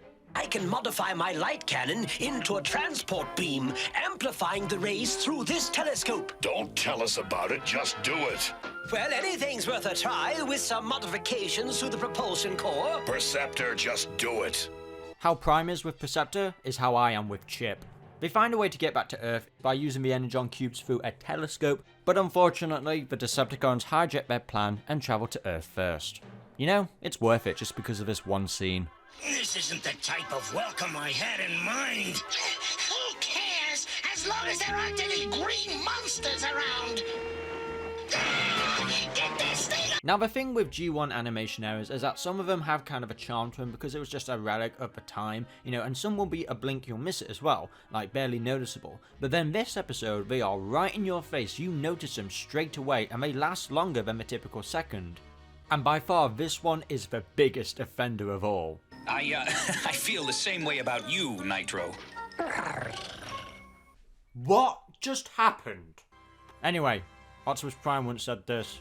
Here, kitty kitty.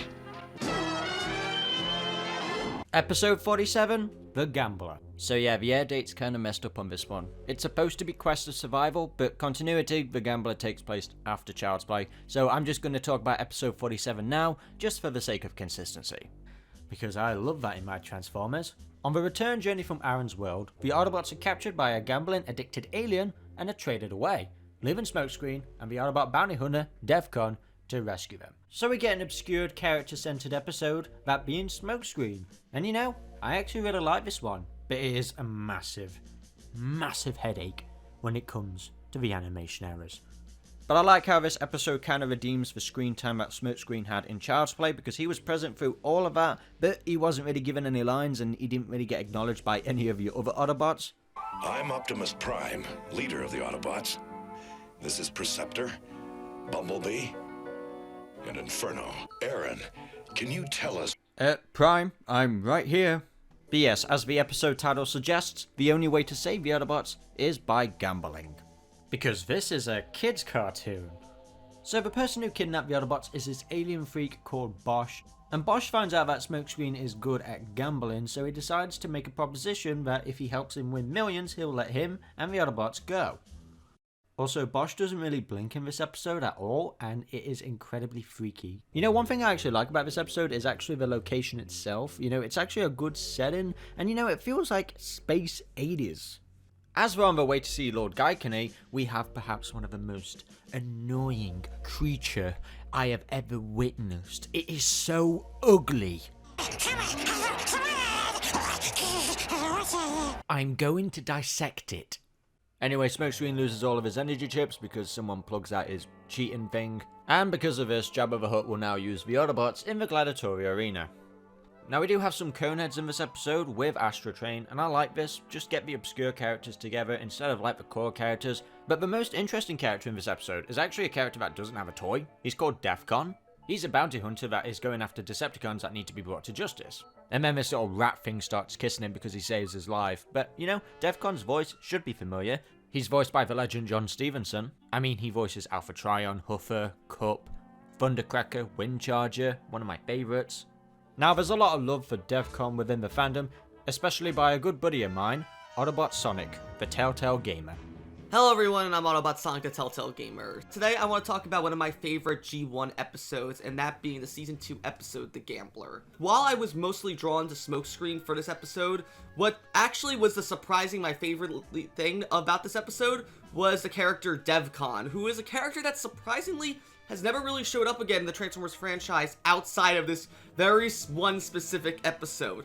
And I don't understand why. He's this really cool Autobot / neutral Cybertronian bounty hunter who goes across onto different alien planets to make a living, get his energon and all that. Instead, I know he has the Studio Series figure coming out soon. They did use his name for that one Decepticon that gets killed at the start of Dark of the Moon, but we really haven't seen a true alternate version of Devcon in the past almost 40 years, which is crazy to think about, and really makes me hope that we do actually get to see Devcon again, because he's such a cool character. You could say he's been the blueprint for a couple other Transformers characters that have come after him, such as Lockdown or even the Prime incarnation of Wheeljack. I just love the whole premise of the episode being sort of like a heist or like gambling like thriller, because like stuff like that, like Ocean's 11 and other heist stuff like that, some of my favorite things in fiction. So to see Transformers sort of tackle a casino gambling heist episode, I really love that. I think Devcon was an absolutely great character. I know I for one would love to see him again, because he definitely is a character that deserves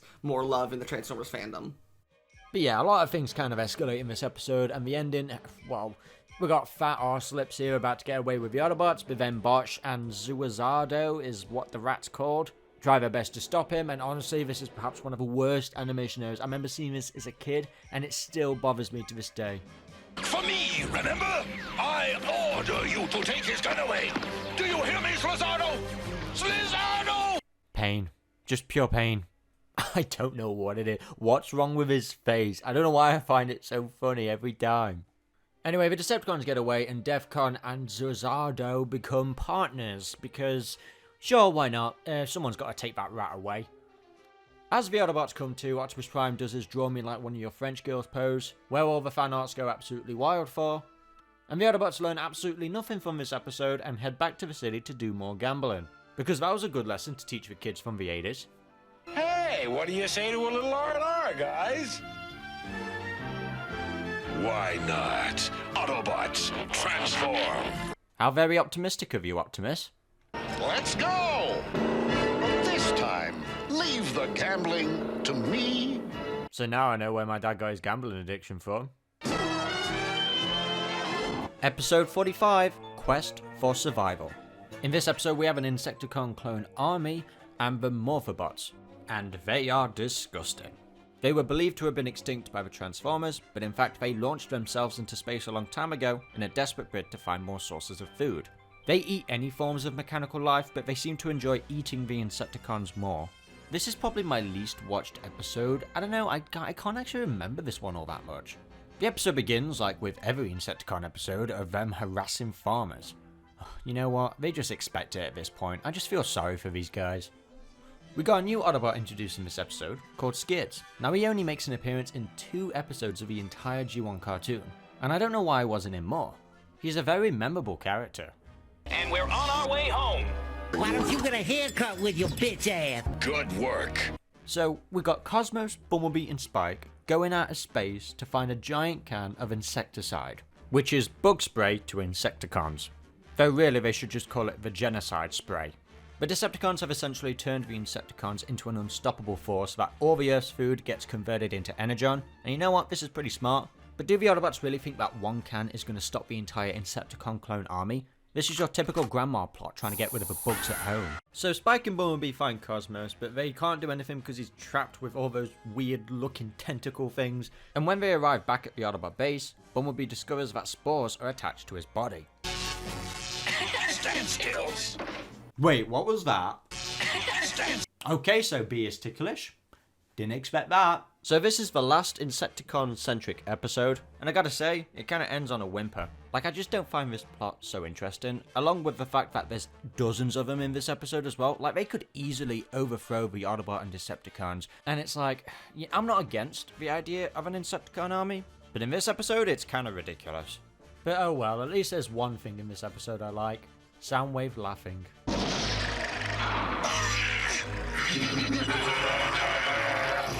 Aw, so wholesome. As Megatron is looking for the insecticide, he comes across the Morphobots. Knowing that Cosmos has it, decides to lay back and let the Autobots do his dirty work for him, so that he can seize the moment to take the insecticide to stop the Autobots from foiling his plan. God, saying all these words is a real tongue twister, man. Anyway, this ends up backfiring on Megatron. Just don't stand there with your cockpits open, you fools!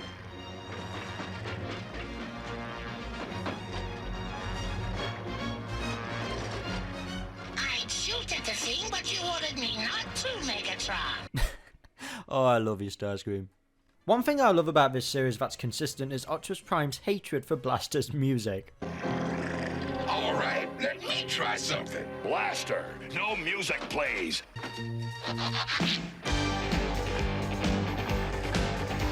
Prime, Blaster's music.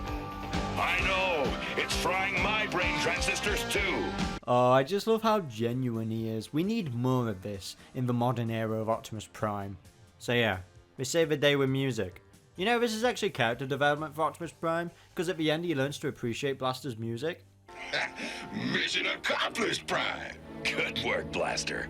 You've just gone platinum. The way how this episode ends is just so weird, right? So we've got the Morphobots destroying the entire Insecticon army. Well, they murder them. And the Autobots praise them as heroes, and then they shoot them off to another world because, well, obviously they're going to destroy the planet Earth, you know, if they keep them on there. But not all of them are gone because some are still inside the Autobot base, about to murder Perceptor, and it's just like, it ends. And it's like, I guess Perceptor just died. Also, Optimus Prime has this ugly thing on his face. Whatever, let's just move on. Episode 46, The Secret of Omega Supreme. The Constructicons begin mining on a distant asteroid. Whoa, hang on a minute, why is Sideswipe there?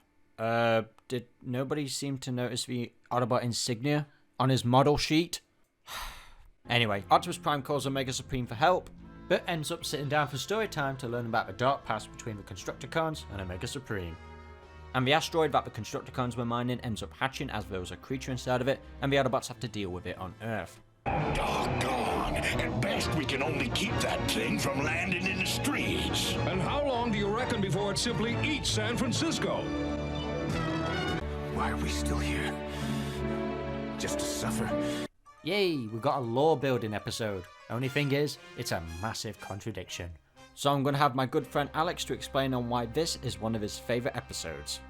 The Secret of Omega Supreme. What a fascinating episode this turned out to be. This episode created a solid foundation for how Omega Supreme was to be portrayed in future pieces of Transformers fiction.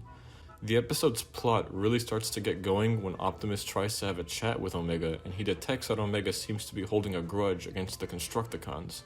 I really love the way this scene plays out, with Optimus telling Omega to speak like a normal Autobot, before Omega explains his history with the Constructicons. And Omega starts talking like how he did before the incident with the Constructicons. He used to talk normally. Clear on out of here. Your city needs you. I'll say, what with all the trouble the Decepticons have been making. Thanks, Doc. How I love this place.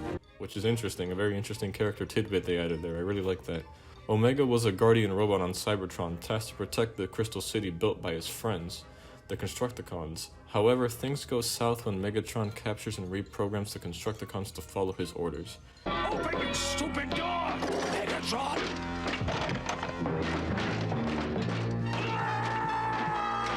The Constructicons then deceive Omega and destroy this Crystal City behind his back.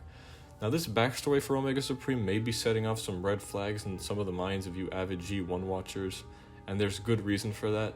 This episode contains one of the biggest continuity errors in the entirety of G1, and that contradiction is with the origin of the Constructicons. In a previous episode, they were clearly built on Earth, but in this episode, they've existed since before or early into the war. This is generally where most of my headache comes from with this episode, since continuity errors this massive seriously bother me, but in a vacuum on its own, this episode is definitely solid.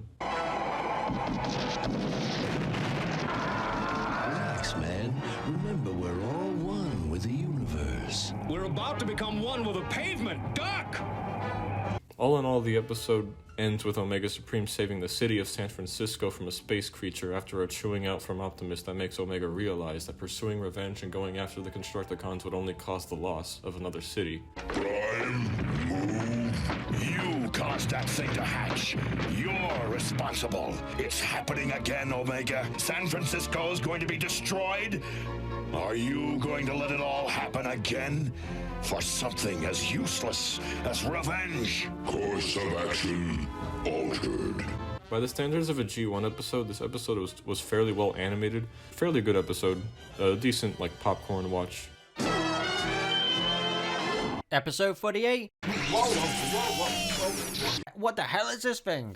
So in this episode, an electric pest annoys everyone, including us, the viewers. And oh my god, where do I even begin? We're only 2 seconds into the episode, and Megatron creates an abomination. Yes, Kremzeek, you will be my ultimate weapon against the Autobots. This thing's like Pikachu if you had ADHD. The animation errors are off the charts, we got colouring that is so bland, the character sizes are just inconsistent.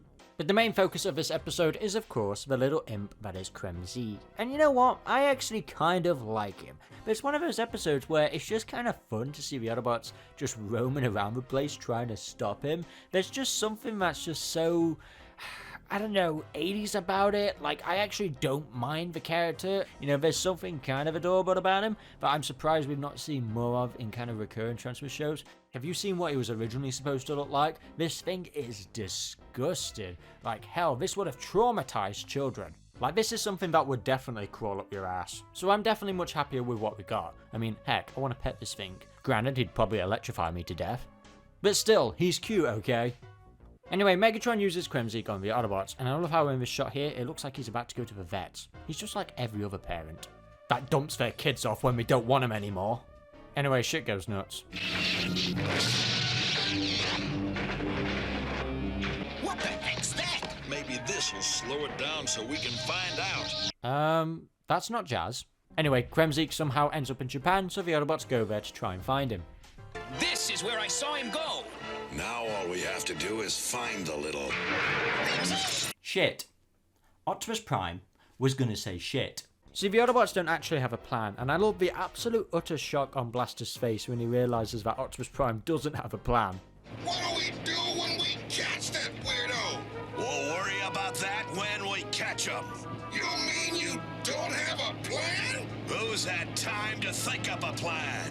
Hang on! To be fair, he's right though. There's just no slowing down in this episode. Everything just escalates quickly. Faster, Prime! Faster! No! Slower, Prime! Slower! And by escalating, I mean he ends up in a video game store. Why is that guy shirtless? He goes inside a video game and destroys this poor bloke's chance of winning, and ends up in a computer factory where we end up meeting...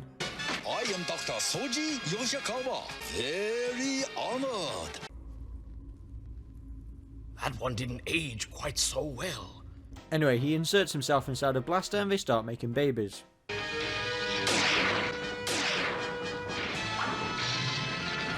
here comes that sinking feeling.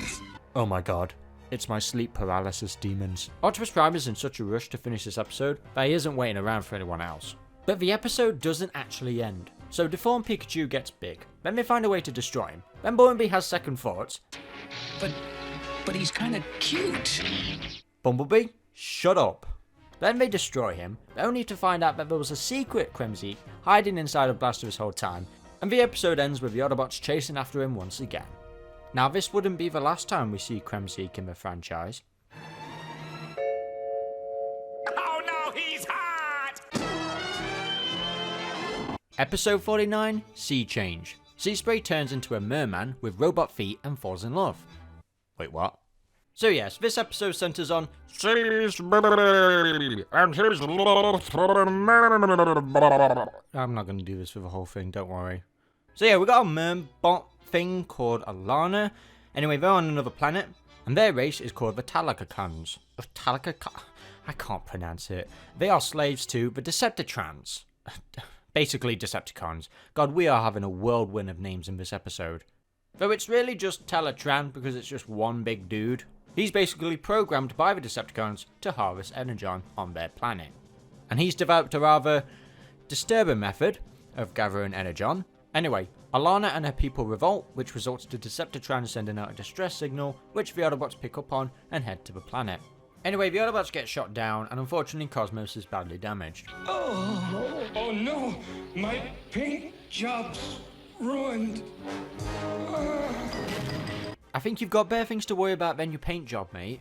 Alana helps out the Autobots by taking out some Decepticons, and then Seaspray ends up saving Alana, and then we got a moment where Seaspray blushes in front of Alana. Oh my god, he's melting.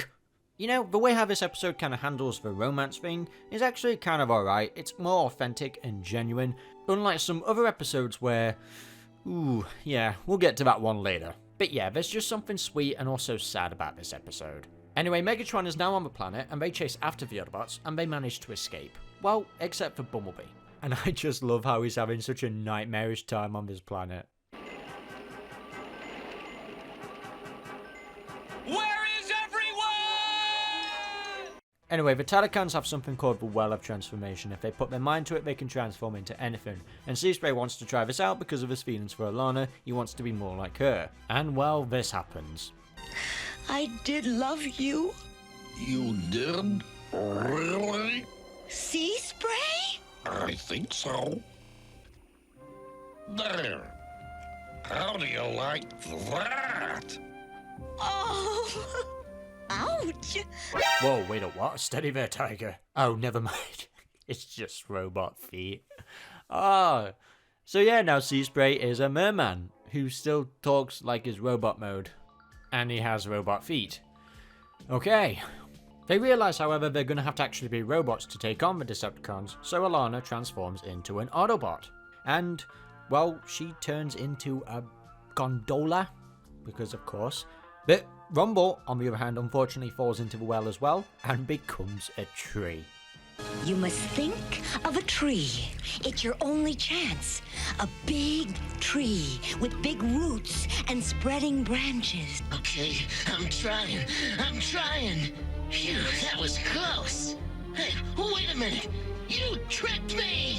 Tree Rumble is the best Rumble. The planet is saved, but of course, like all great things in the Transformers, it has to get destroyed in order to be saved. But in the end, Alana and Seaspray come to terms that they don't actually have to be the same outside to be the same inside. Which, you know, in a way, is actually kind of a sweet message. Episode 50, Triple Takeover. Astrotrain and Blitzwing dispose of Megatron and Starscream, and then proceed to cause havoc. Now this episode will be in the highest of rankings just based on its absurdity and Starscream's Oscar performance. You let me into this trap! I was tricked! The triple changers! They told me it was a power station! You are either lying or you're stupid! I'm stupid! Now this is what I call good comedy. This episode is actually one of my favourites, and I don't know why. This is the one episode of G1 I have rewatched a dozen times. Now there's just so much to say about this episode. I mean, this is Skids' second and last appearance.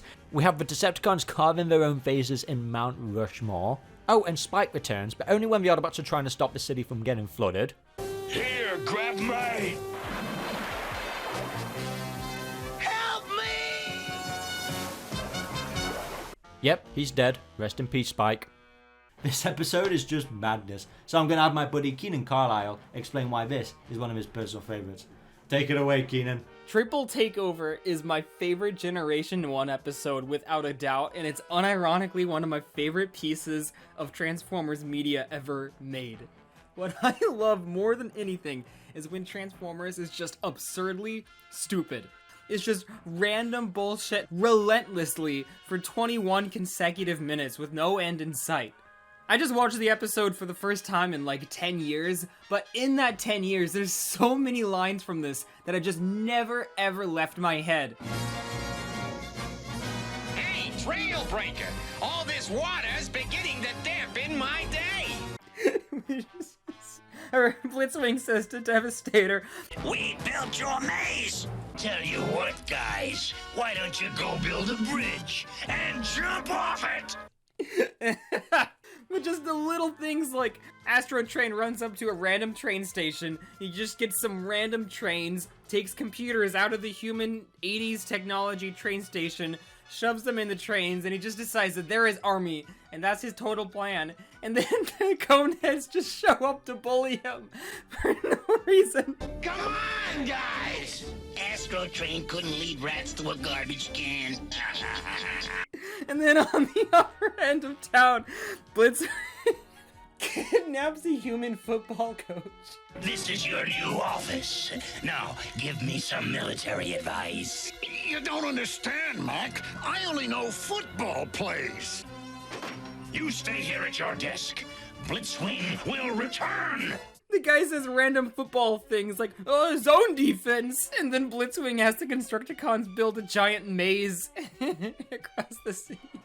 And it's so big that all the Constructicons get lost in it. And there's just so many little things. At the very end, Astro Train randomly shows up to the football stadium. He's like, I got a score to settle with you, Blitzwing. And they just fight for no reason because we don't even know why they're mad at each other. We don't know why Astro Train's mad at Blitzwing. Get this straight. I am Decepticon leader. I just laugh hysterically. Nothing makes sense. It's so dumb. And if you don't have this episode near the top of your list, I'm gonna be really mad at you and never talk to you again. I'm naming my son Triple Takeover when I have kids, because that's how important this episode is to me. Now, despite this episode being chaos, at least it demonstrates on why Optimus Prime is the better leader. Yeah, but there is only one great leader in the universe. Have a seat, boss. Thrones are for Decepticons. Besides, I'd rather roll.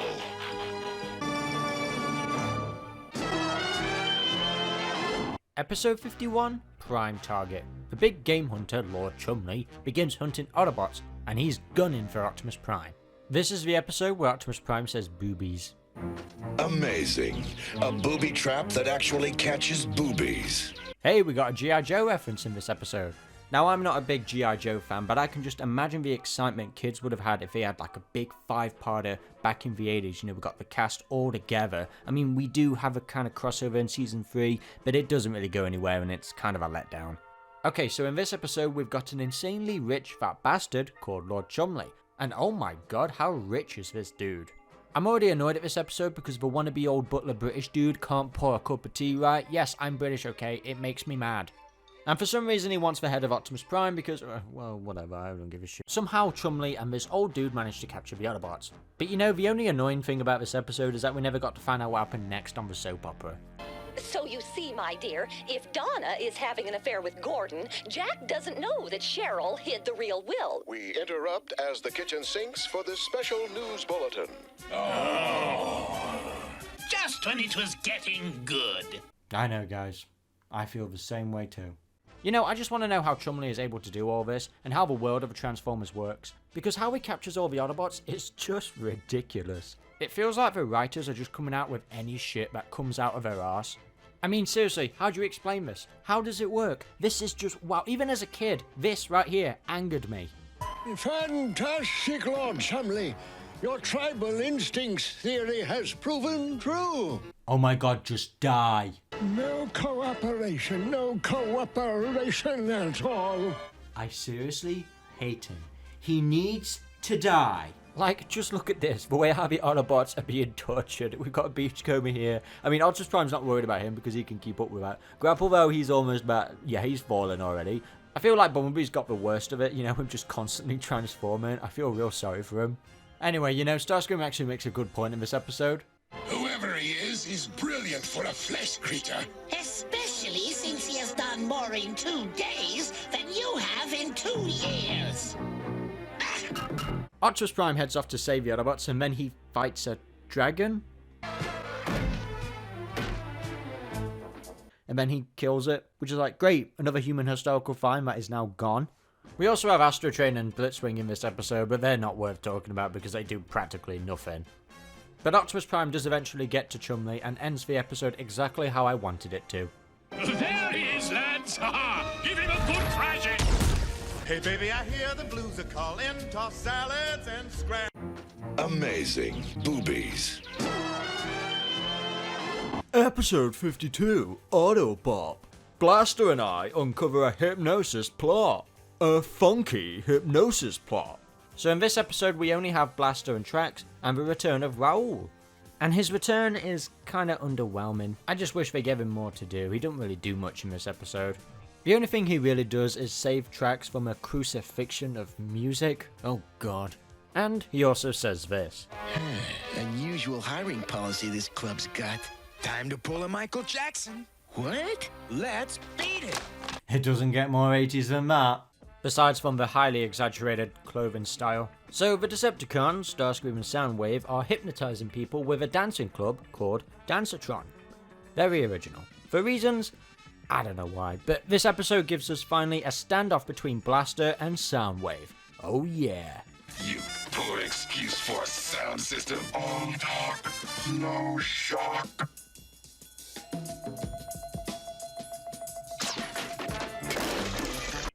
That's it? Okay. I mean, heck, at least we get to hear Soundwave laugh again.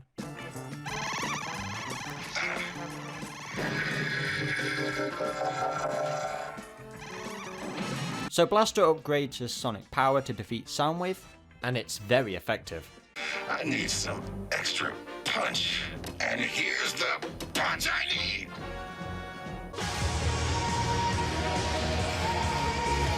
Well, at least they got a rematch in Headmasters. Oh yeah, I remember, they both killed each other. But yeah, this episode, it was alright, and it actually has a fun ending. Episode 53, The Search for Alpha Trion. This is the episode where Shockwave really hates females. Optimus Prime discovers that his girlfriend, who we thought was dead at Leader 1, is in the hands of the Decepticons, so Optimus Prime speeds to Cybertron to rescue her, only to end up discovering something about his own history in the process. But how would you know Alpha Trion? Only my creator could know that. An educated guess, Prime.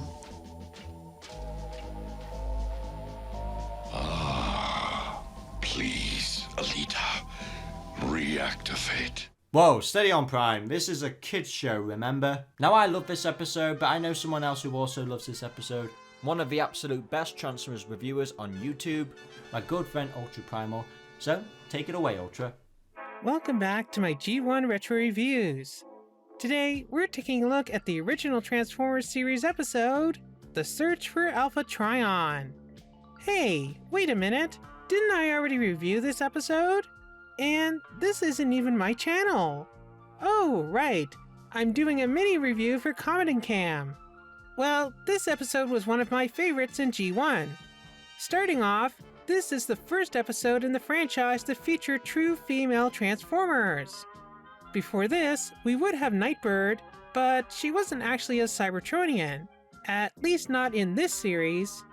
This is the first time we have any girl Transformers in the show, and I think they're awesome. They all get quick little moments to show off their cool moves. And each of them have boyfriends of sorts. How quaint! The girls have come to rescue their boyfriends! That is, except for Greenlight and Lancer, who don't get any lines and are barely seen compared to the other girls. However, in future fiction, Greenlight and Lancer would be retconned to be in a lesbian relationship together. Meaning that this might be some of the first LGBTQ+ representation in a children's cartoon. If, you know, not wholly intended to be at the time. As well as containing our first official girl Transformers, this episode also has some connections to others in the series. A rarity in this show, especially for episodes that weren't explicitly part of a multi-parter. This episode flashes back to the events on Cybertron at the very beginning of the series, giving us a little bit more lore from that time, with Alita and the other ladies being there for the Ark's departure. I want to go with you! It's too dangerous! Go back! I wonder, how would things have been different had they boarded the ship with the boys? This episode also references the future episode, War Dawn, another one of the best episodes in this show, where we learn that Optimus Prime and Alita 1 were originally the young couple, Orion Pax and Ariel. That is, before having their first run-in with Megatron and the Decepticons, and later being rebuilt by Alpha Trion. Some of the connections are a bit wonky, probably because these episodes were written by different writers and such, but it's still really cool that they're there. Not something you usually see in a serialized 80s cartoon. My only real complaint about this episode is that the girls don't show up again in future ones. But the search for Alpha Trion is definitely one of my favorite episodes in G1. Episode 54, The Girl Who Loved Powerglide. So a newly orphaned debutante must protect her late father's work from Megatron, and she finds Powerglide, which sparks a new romance. Of sorts. Well, whoever you are, I think you're completely the greatest. Thanks. Now listen. Oh, I want to go flying again. Aw, come on. Will you shut up and listen? Dude just tossed her around like she was a cabbage. So this is the episode where scale doesn't matter really. We've got to get you out of here. It's dangerous. So Powerglide falls in love. Nobody tell Moonracer. We have a new human character called Astoria. Now, this woman, whether you love her or you hate her, you can't deny that she manages to somehow destroy everything in her path. And you know what? I kinda love her for it. I think he's wonderful. You do? Oh, wow. He's tall, he's handsome, he's shiny, and he can fly. Yeah, well, there's a few things he can't do, you know. What are you doing? Terrific. Okay, so that time it wasn't her fault. How the hell does that even happen? Now this episode by modern times is definitely outdated, but as a kid this was kind of a guilty pleasure episode and I could never really explain why. I just found this episode so hilarious by just how stupid it is. And in a way I look at it as a parody of like stereotypes. Like when Megatron interrogates Astoria for her father's energy formula and watching him just get so mad and frustrated. It's just... Tell me what you know! All I know is that you're a complete and total utter... Silence! I do not believe this! I never thought I'd witness Megatron go through so much pain. When are you guys gonna feed me? That's what I want to know. Your dumb machine, like, doesn't even work, and... Enough! Remember when Soundwave could telepathically scan people's brains? Yeah, regardless, I think he would have had a tough time with Astoria. Well, subject's mind completely empty. Impossible! The stuff they got away with back then, eh? I don't believe this is an attack on all women. I think it's just an attack on Astoria. But you gotta admit, she did destroy the Decepticons' plans. I actually think she's kind of smart here.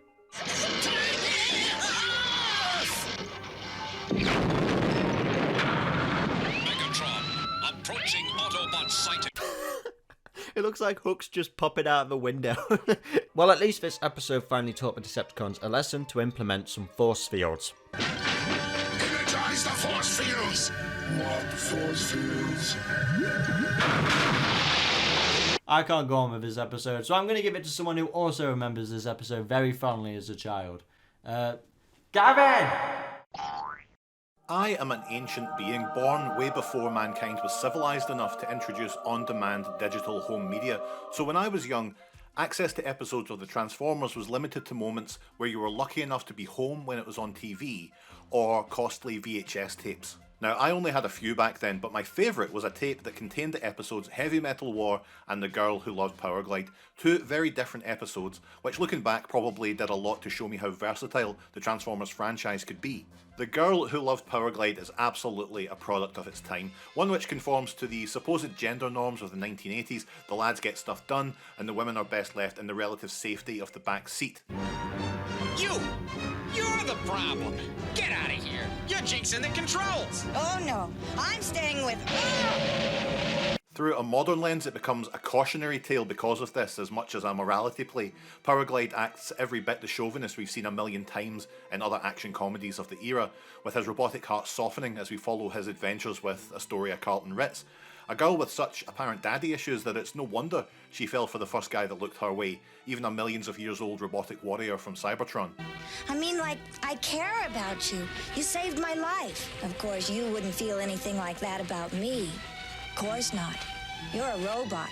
You're above all those kinds of things. Well, maybe I kinda, sorta, possibly feel that I think you're a Decepticon! It's a powerful episode in that it was the first time I'd really seen one of the Transformers exhibit emotion that was wholly disconnected from the context of the conflict they were in. You know, I'd seen Autobots make some fun quips, sure, but falling in love?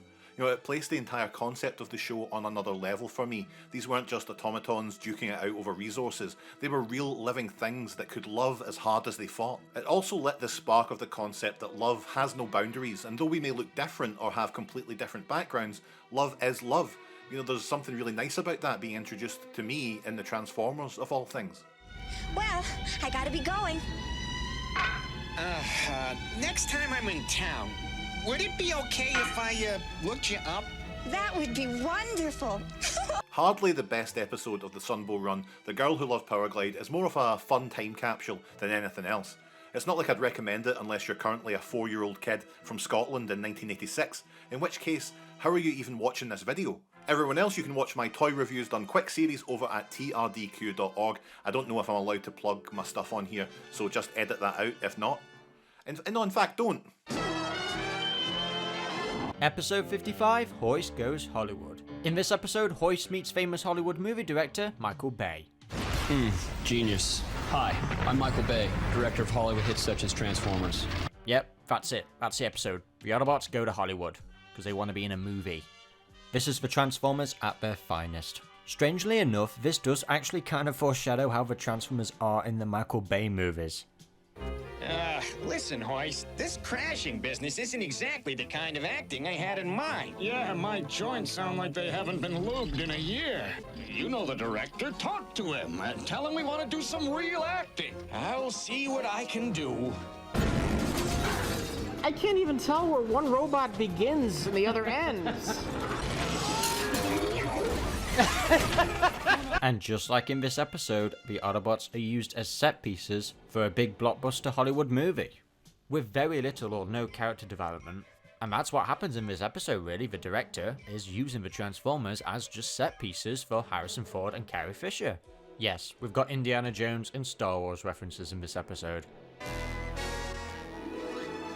You fool! You did this for me! You deserve a kiss! Yeah, he gets kissed. What do I get? Just gonna clear up, if you're new to my channel and this is like somehow the first video you've watched and you're up to this point, thank you by the way. I don't actually hate the movies. There's a certain charm to the movies that I've grown to really love. I mean, I grew up with them, for God's sake. There's something rewatchable about them in some way. Like, despite all their faults, I think the first 3 Transformers live action movies are some of the finest blockbuster movies to ever grace cinema. Like, the sound engineering is bang on perfect. I definitely think we're steering in the right direction with films such as Bumblebee. Like, I'm very excited now for the future of the Transformers movies, and I think I love these movies just a little bit more now because that era of the action set pieces is kind of over. Not that that was ever the real problem. The real problem was that there was little character development with any of the characters. The focus on the humans instead of the actual Transformers was really what downplayed a lot of the movies for me. Make no mistake though, these live action movies definitely brought a lot of life back into the franchise and engaged brand new fans. There was just a lot of character choices with Autobots and Decepticons that just didn't really kind of make sense to me. I mean, heck, even Optimus Prime's voice actor Peter Cullen, who at this point knows the character better than anybody, had a few issues with some of his lines throughout the movies. And there was only one director that ever told me, he said, well, just say it anyway. I want to have it. I want to have it. I just don't feel comfortable. So, well, listen, just read the line. And it's just not Optimus, you know? It wasn't Optimus.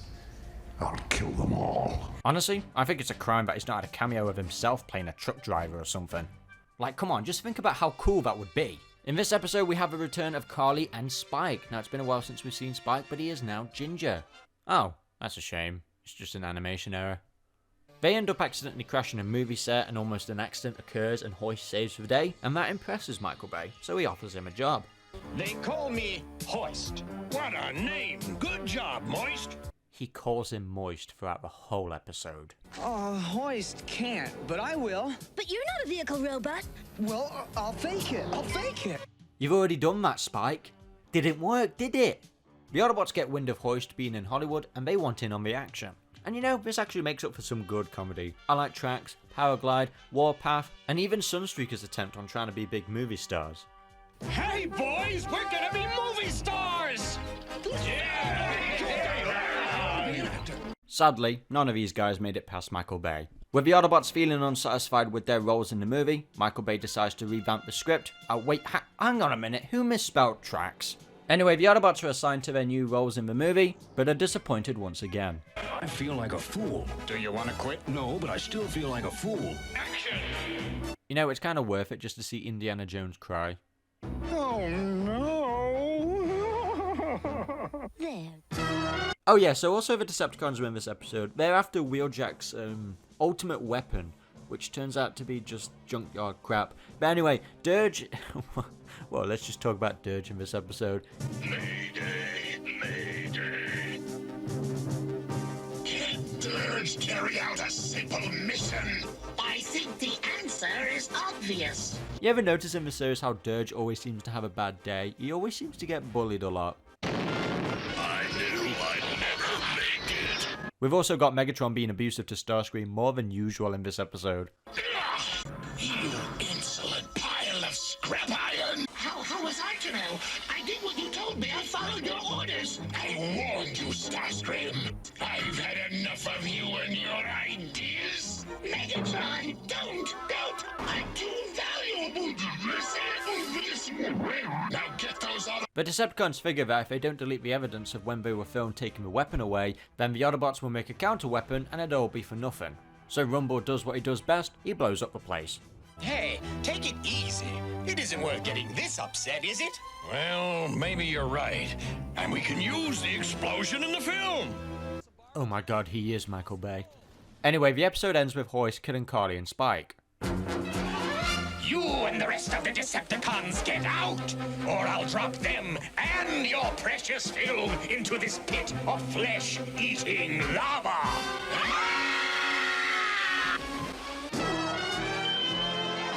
Episode 56, The Key to Vector Sigma Part 1. Megatron hatches a plan to create a new team of Decepticons that will give him supremacy on the roads. It only took us 56 episodes in, but we got there. In this episode, we get brand new Decepticons called the Stunticons. I am Master! I swear loyalty to you! I am Dead End. I guess I'll have to do what you say. I'm Breakdown. I'll obey too. I am Dragstrip. I live to obey. I'm Wild Rider, and I want to bust something up. And when combined, they become Menasor, a goth punk icon. They are created by Megatron and the Decepticons, but to have personalities, they're gonna need Vector Sigma, which is a supercomputer that gave life to all Transformers' personalities. Didn't do a very good job, did it? It existed even before Cybertron. Megatron, however, needs a circuit key to activate it, so he seeks out Alpha Trion, who is on Cybertron. The Decepticons somehow managed to mold Alpha Trion into the metal. Oh, that looks weird. Sadly, the Autobots are too late, and the Stunticons are born. Huh, Megatron actually accomplished something in this episode. I think that might be because Starscream isn't in this one. But yeah, I like this episode. Part 1's pretty solid. The tone of this is a lot more serious than other episodes we've had lately. And I just like the idea of Rumble just stealing all of these cars. What in the world? You mean Rumble takes it?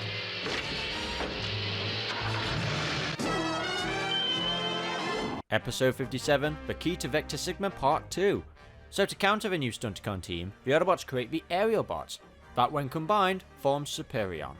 We have Silverbolt, Air Raid, and okay. I love how we get introductions to these guys one by one, but then when it comes to Firefly, Optimus Prime is just blocking his view. Like, nope, you're not getting any screen time. Then we've got Skydive and Slingshot.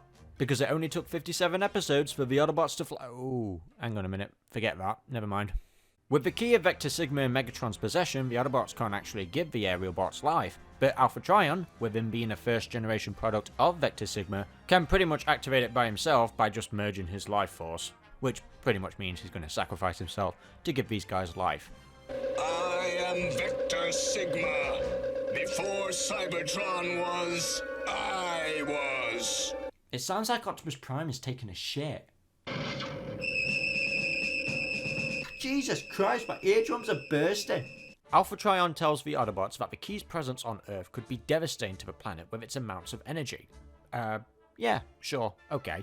Also, Omega Supreme dies. You know, it baffles me why the aerial bots are in Prime's trailer when they can fly.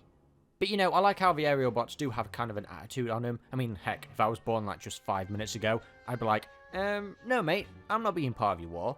Oh, you're just burned because they were more than you could handle. Why, you little punk. Okay, never mind. No one talks to Ironhide like that. Also, Silverbolt having a fear of heights is just genius writing. No, I'm not being sarcastic. It's actually an interesting character plot. Silverbolt, I've got an idea.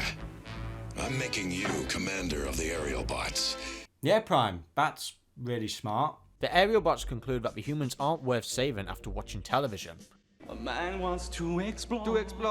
Girl, I wanna make you mine. Yeah, come on. No doubt you look so fine. Whoa. I think they're trying to tell us something. So this is one of the few episodes where Megatron insults Soundwave, even though Soundwave tripping over on the branch actually does lead to Megatron discovering that the key can be used to make everything metal. Aw, Megatron just wants to decorate. The aerial bots actually do end up helping the Autobots out in the end because while they see Sparkplug helping Omega Supreme, and that makes them realise that the humans are worth saving because they're willing to help out the Autobots even though they're really small. And at the end of the episode we have Menasor vs Superion, some good Combiner Wars action. You know, this was actually a good episode. It's pretty much one of the better two-parters of the entire series. And I just like that Silverbolt conquered his fear of heights at the end of the episode. It's what makes this episode more memorable to me. Episode 59, War Dawn. Now yes, I've just skipped episode 58, Aerial Assault. That's because we have a big continuity issue, that being the Combaticons appearing, without having their origin story in Starscream's Brigade. So Aerial Assault needs to take place after the Revenge of Bruticis, but it also takes place after War Dawn as well, because the aerial bots have no problem fighting the Decepticons, and they're not jerks to humans. I'm not going to change the number of the episode because, well, we're still following production order, but I'll just talk about Aerial Assault later on. Okay, now on to the episode. Trapped in Cybertron's past, the aerial bots learn the truth about Megatron, and the rise of Optimus Prime. Finally, this is one of my favourite episodes. It's got rich characters, a rich story, so much lore. Oh hey Cam, what's up? Let me guess, you want to talk about this episode? That's actually my favorite episode. I was gonna pick that one. Yep, how did I figure, yeah. Cam, are you jealous that I'm gonna be talking about this one, and not you? Anyways, War Dawn. All right, spill it before I go crazy. Hello, my name is Road Russell, and my favorite episode is War Dawn. It's not just because it has the origin of Optimus Prime, but also because it's a really clever delivery of an important message. The writer David Wise was tasked with making an Aerial Bots episode, and was inspired by the effect action films such as Rambo had on young minds. So he decided that the aerial bots should be infatuated with the Decepticons similarly. You talk about those Decepticons as if you admire them, Slingshot. They're well built, resourceful, and they're superior to humans in just about every way. They're also evil, guys. And to make them realize how horrible the Decepticons are, they'd send them back in time to the first shot of the war, which would be the origin of Optimus Prime. I was wrong, my friends. I admired Megatron merely because he was powerful. I failed to see how he used that power. It's okay. We've all made the same mistake. Learning that it's not just about having power, but what you do with it. Do you protect or destroy? The aerial bots come to understand the reason why the Decepticons must be stopped. That Megatron, I'll pay him back for this if it's the last thing I do. And he's the guy you wanted to be pals with. And are responsible for how a simple dock worker becomes a hero to us all. Seeing Golden Age Cybertron is a treat. It's an unseen and interesting time where their society was a little different with guardian robots and stuff like that. But the lack of a head will limit its maneuverability. A warrior doesn't need a head, just a good, strong body. I still think this is a great and clean Optimus origin. Megatron raiding energy houses to steal Energon, killing anyone who opposes him inside. This shot right here, he kills Orion Pax and it doesn't even faze him, but Orion returns as Optimus Prime, the living consequence of Megatron's callous cruelty. You've caused enough destruction for one day, Megatron. I haven't even started. You! Who are you? Your worst nightmare. The animation in general is inconsistent, but I really like this one shot of Optimus that's really wide. Reminds me of his Cyberverse and Earthspark selves. I like myself a Chonkamus Prime. But yeah, it just ties things together very neatly, narratively, and provides some great character development and backstory. There's a lot more I can get into, like how Ariel becomes Elita 1, some more Alpha Trion, how I think Dion is actually Ultra Magnus. The execution is far from perfect, but it's got a strong core, which is why G1 gets the love it gets. It could be done better, but the value is in the ideas that can hopefully be expanded by future writers taking them to their full potential. And War Dawn is a great example of that. My favorite episode of G1. Thanks, Cam, for having me. Episode 60, Trans-Europe Express. In a plot to obtain a Cybertronian weather controlling device, the Decepticons stage a fake race across Europe. I guess we're back to the less serious episodes, huh? The episode starts quite peacefully, however 5 seconds pass and then it becomes chaos.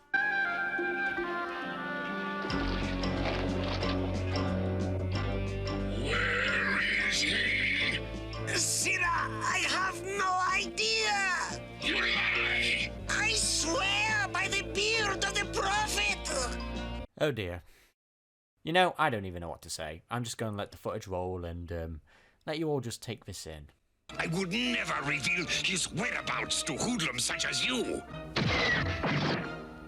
1024 Draymond Street, behind the herb vendor shop next to the Mosque of Sultan Selim. Okay. Right, can we move on from stereotypes now?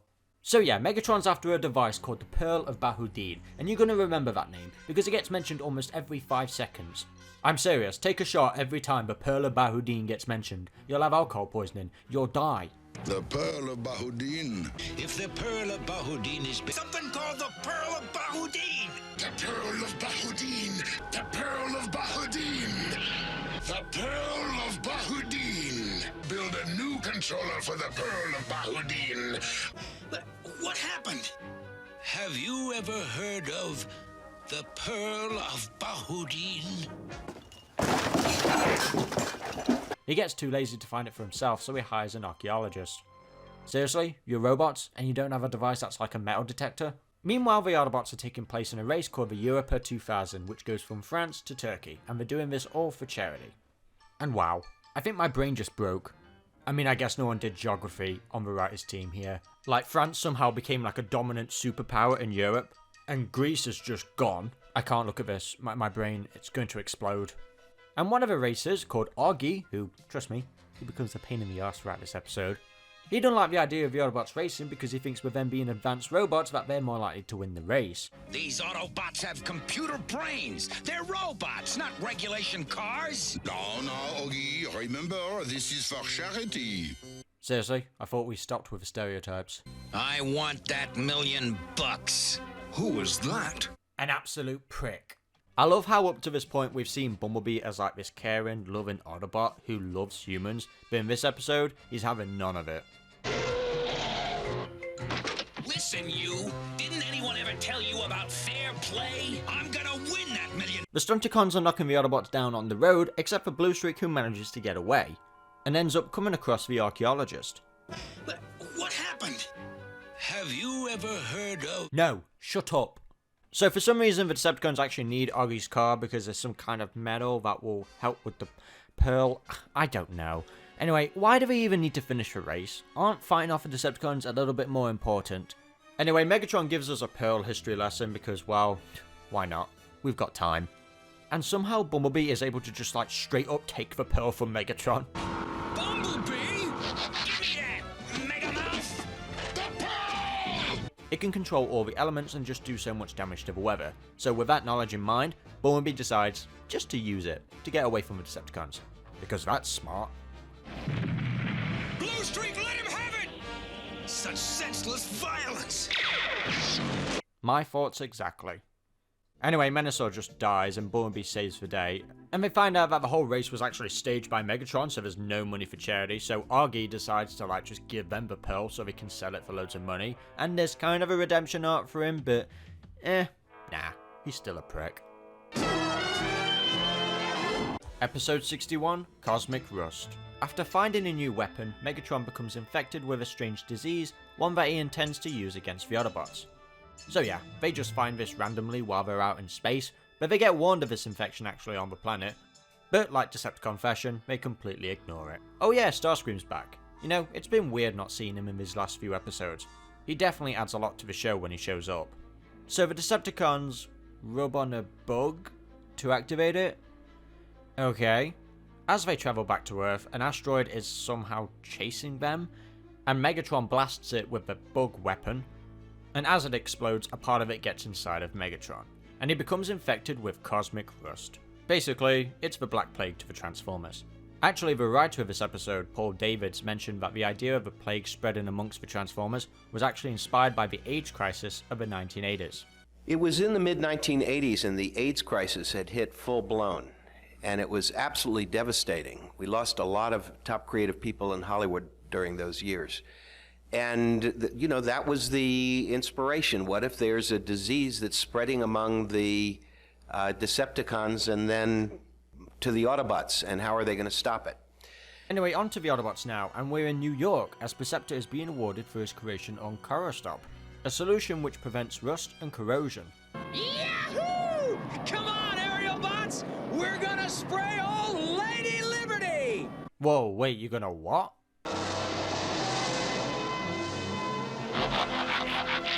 Okay, people, this is a mutiny. No, a hijack. I mean, we're taking over this boat. Snap to it, everybody. I don't even know where to begin on explaining how they managed to kidnap Perceptor by using a ferry. I bet Megatron came up with this genius scheme, didn't he? You can say that again.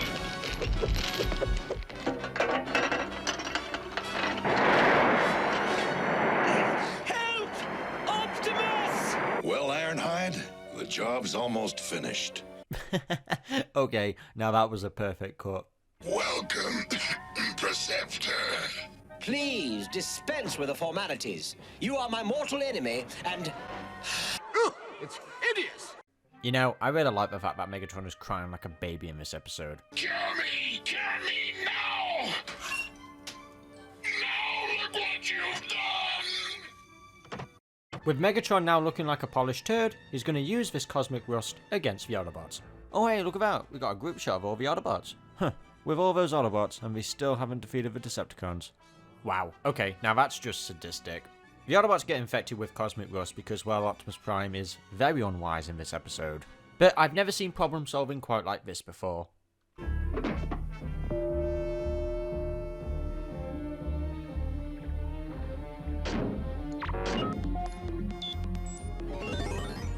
More than meets the eye. You know, I just love how it escalates so quickly in this episode. Megatron thinks he's beating the Autobots, but no, just 2 seconds pass and it's a completely different story. I never thought the end would come like this. Rest in peace, Prime. We did it! We're going to be saved! What? You know, I just can't believe the imagery. We've got the Autobots and Decepticons fighting at the Statue of Liberty in an all-out combiner wars over a bug weapon that makes their metal rust. The only thing to really note about this episode is that it's Sparkplug's last appearance. So it's like, that's kind of sad, because he just kind of phased out towards the end of Season 2, and from what I know, he was supposed to be in Season 3, the first episode of 5 Faces of Darkness, but he got cut. So I'm just going to take on canon here that he died. He died of being an old man. Thank you, Sparkplug, for having a weird name and being a cool dad and for doing stuff sometimes. In your memory, we're going to name you after a dog in Transformers Animated. Goodbye. Episode 62, Starscream's Brigade. Yay, Starscream. After his latest attempt to overthrow Megatron's rule of the Decepticons, he is banished from HQ. But this time, he hatches a plan. So in this episode, we have the Combaticons, a military group that when formed combine into Bruticis. Brawl! Swindle! Blast off! Vortex! And onslaught! Who are you? And what are we doing in these crude carcasses? So in this episode, we have a clash of boyfriends. Starscream is jealous of Shockwave because, I don't know, because he's got one eye. Shockwave this, Shockwave that. All I ever hear about is how great Shockwave is. Shockwave is an ideal soldier. He's both humble and respectful. Anyway, this argument leads to Starscream to outright attack Megatron. And you know, I'd say it escalated pretty quickly, but this is Megatron and Starscream, so I can't say I'm surprised. Starscream for some reason believes he's defeated Megatron, though we all know that he can't be beaten that easily. Oh my god, what's up with Soundwave? Oh, okay, that's better. Because of his actions, Megatron finally banishes Starscream. And it only took us 62 episodes. Once again, I can't explain why these moments make me laugh. While on Insanity Beach, Starscream stumbles upon old World War II vehicles and decides to create his own warriors. But first he must travel to Cybertron to collect Energon cubes? Okay, so the Combaticons creation kinda makes no sense. It's pretty wild. He puts personality components, which actually just look like Energon cubes, into 5 old World War II vehicles, but somehow they transform into modern vehicles instead of the old World War II vehicles which they were based on. You know, I don't actually care how we got there, at least we got there. The Combaticons out of all of the Transformers combiners are my favourite. I just feel like their vehicle modes and their personalities are a lot more memorable. You know, I actually prefer Bruticis than Devastator. Whoa, I know that might be kind of controversial, but when I come up with my own Transformers shows, it's fun writing about these guys. I just like their personalities a lot more. Well, would you look at that? A fan project based on the Combaticons is about to get its first pilot by Keenan Carlisle. Damn, dreams do come true. So on the Autobot side, Earth builds a memorial to Optimus Prime before he's even dead? Huh, some good foreshadowing that. I have with me 2 members of the Autobot team, Jazz and Cliffjump. That's Cliffjumper. Yes, Cliffjumper. They have been invited here as guests of honor to officially cut the ribbon at this. So Jazz and Cliffjumper are captured by Starscream, but Megatron thinks that Optimus Prime stole the personality circuits on Cybertron. But Optimus Prime thinks that Megatron captured Jazz and Cliffjumper. But I just want to mention that in a record for the entire series, Megatron calls for a retreat in this episode 3 times, all within 8 minutes. Now that is something. Well, their little domestic squabble is none of our concern, but rescuing Jazz and Cliffjumper is. Autobots, transform! Wait, why is that music playing? It's not the end of the episode, is it? Wait, we're not done with this episode just yet. We've still got like, what, 10 minutes left? No. Look, we're transitioning to a new scene. Starscream and the Combaticons are low on energy, so they decide to milk their boobies? This is more like it. What show am I watching right now? Megatron gathers all the Decepticons together in preparation of taking down Starscream.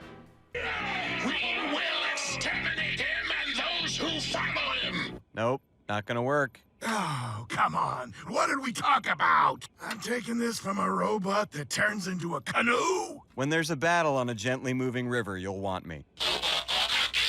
With the Stunticons causing too much havoc on the streets, Megatron instead assigns Devastator the task on taking on the Combaticons that eventually combine to form Bruticis.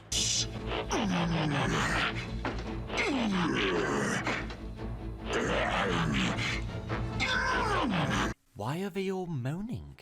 You know, this is actually a fun scene. It's kind of good to see Starscream get the upper hand, and Megatron having to declare him as the new leader of the Decepticons. But the Stunticons show up, much to their dismay. Honestly, Dead End is such a mood here. Megatron's in trouble. Who cares? It looks like Starscream's defeated him. So? So you think Starscream's gonna stop here? Good point. He never knows when to quit. And literally, Menasor just body slams Starscream. I guess that's one way to end the episode quick. Bruticus?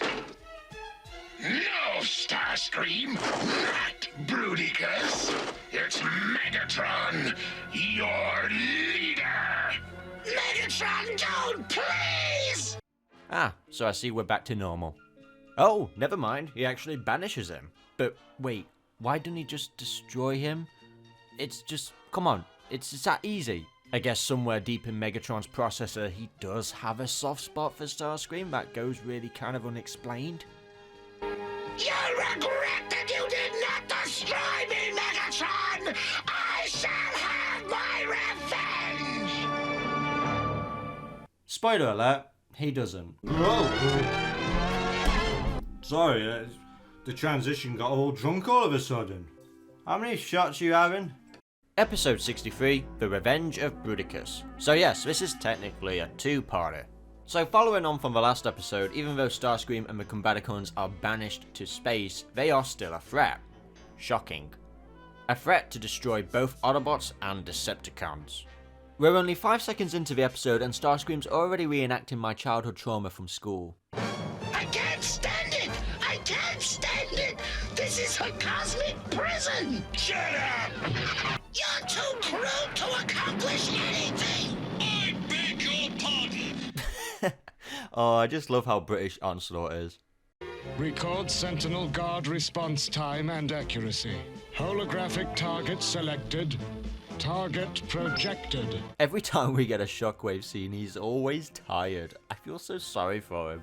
So yeah, we're only minutes into the episode and Bruticus has somehow already taken over Cybertron by using Shockwave against his own drones. It's just, wow, it was that easy. Mission accomplished. You know what, whatever, it was worth it just so we could get this. Welcome aboard, Shockwave. It looks like we've got a planet to reclaim. Okay, I want to take this time to complain about Blastoff. His face annoys me. As a kid, I always figured it was an animation error, and it's like, what? For some reason, the animators interpreted the purple part as like a visor, when he clearly has eyes. You can see those eyes. They should be purple. Why aren't they purple? How is it so hard to misinterpret a character's face model? Anyway, I just wanted to get that off my chest. It's been on my mind for years. Oh, also we have Insecticons in this episode. But more importantly, we have the introduction to the Protector bots that when combined, form Defensor. And we don't get an origin story at all to where they came from, they just exist. We only have Groove and First Aid in their robot modes, but First Aid is the only one who actually gets named. You know, to say this is a toy show, this is actually really bad advertisement. But this was all because their inclusion was very last minute. They have more Spotlight episodes in Season 3, but for their big debut, you can just tell they were shoehorned in. Anyway, something happens with the Earth's orbit that sends it on a collision course or whatever. But back on Cybertron, Shockwave is able to fool the Combaticons into fighting illusions. Yeah. And with Earth in imminent danger, Shockwave attempts to try and save Megatron. Megatron? Destroyed? Starscream, please, don't even try to pretend. With the Earth heading towards the Sun, the Autobots and Decepticons team up, with Megatron and Optimus Prime donating parts to the device that the Insecticons destroyed, so they can travel to Cybertron to stop the Combaticons and save the Earth. And they're able to defeat Bruticus by destroying the 3 dots on the back of him that Starscream installed as a failsafe device. Yes, it was that easy, and he couldn't have done that sooner. You know, I really wanted them to explore more on why the Combaticons' personality chips were like stored away for millions of years. Like, what did they do that made Megatron just be like, nope, you're going in a drawer? It ends kind of sad for the Combaticons because they get rewired and they're going to now follow Megatron's orders, and Starscream, wow. Of course, Starscream's back on Megatron's team. He just can't get rid of him. Something that kind of goes unexplained throughout the franchise. I mean, what can I say? Megatron has a soft spot for Starscream. Episode 58, Aerial Assault. We finally got there. Slingshot and Skydive go undercover to discover who is responsible for the theft of the planes in the Middle East. We have a fun action sequence at the beginning with the Aerobots and the Combaticons, but Slingshot takes cover in a cave and gets trapped. Forget about them. Slingshot needs rescuing. He got buried alive. And getting him out will present an interesting problem in engineering. All right, Hoist. The coast is clear. Seriously? This is your plan? You really couldn't come up with another solution? Yeah, this episode's kind of boring. It's just the Combaticons going up against the Aerobots, and it's fine, it's got some good action, but it's mostly just about Slingshot and Skydive getting badly damaged, then getting robbed by plane nappers. Yeah, no, seriously, plane nappers. Their parts get robbed, and they do absolutely nothing about it. Slingshot gets a bad retool. Hey, there's nothing to worry about! We can always use parts from this! Hey, that's not bad at all. Seems like it fits right in. Never let this kid work at Hasbro. The only interesting thing about this episode is the Decepticons' new fortress. It's literally a bird. I guess Megatron's been reading a book of mythical creatures on Earth or something? I don't care, I kinda dig it. If the GoBots can have a dog for a base, then I think the Decepticons can have a bird. They also shamelessly use Spike's model and just slap another character's name on it. It's like, sure, okay. But then it turns out that Hassan was actually Prince Jamal the whole time, and he was just going undercover. I mean, Hassan and Slingshot aren't the strongest human pairing in this series, but I mean, they had a pretty good ending. I'm sorry if I don't sound so enthusiastic about this episode. Apparently, tonally, I have a very depressing voice. Episode 64, Masquerade. The Autobots basically pose as the Stunticons to learn of Megatron's new plan. What could go wrong? You know, they never actually really explain how the Autobots are able to disguise themselves as the Stunticons. They're ready, Optimus. The new Stunticons. That's not Ratchet's voice. I hate it. Breakdown, alias Sideswipe. Dead End, alias Jazz. Wild Rider, alias Windcharger. And Dragstrip. Dragstrip? A.K.A. Mirage. One stolen ruby. Red, wasn't it? Okay, then we're ready. The way how they actually capture the Stunticons, though, is actually kind of brutal. I don't know, it feels like the Autobots are Decepticons. I'm not really used to an Autobot plan working out so early into the episode. Spike's also in this episode. This is his last appearance before he ages up. He talks an awful lot in this episode, and I don't like it. Optimus, you're not gonna play chicken with that recall model, are you? Man, Optimus, you're a dead ringer for Motormaster. Did you have to say dead ringer, Spike? Shut the fuck up! With the Autobots successfully disguising themselves as the Stunticons, they head off to Megatron to figure out what his big plan is. Strange, isn't it, Megatron? How safely the Stunticons drive today? So as not to damage their stolen cargo, Starscream. Perhaps. Wow, it took Starscream just 2 seconds to see right through that whole charade. You know what? I think he should be the leader. It also takes only just 2 seconds for the Stunticons to break free from Autobot headquarters. Of course, I've got to mention the infamous animation error shot where Ratchet is so teeny tiny. He woke up and decided to be a core class figure. Unfortunately, this episode marks the final appearances of Trailbreaker, one of my favourites, Sideswipe, Inferno, and my boy, Trax. No more Trax, what are we gonna do? Probably just have a little cry, I guess.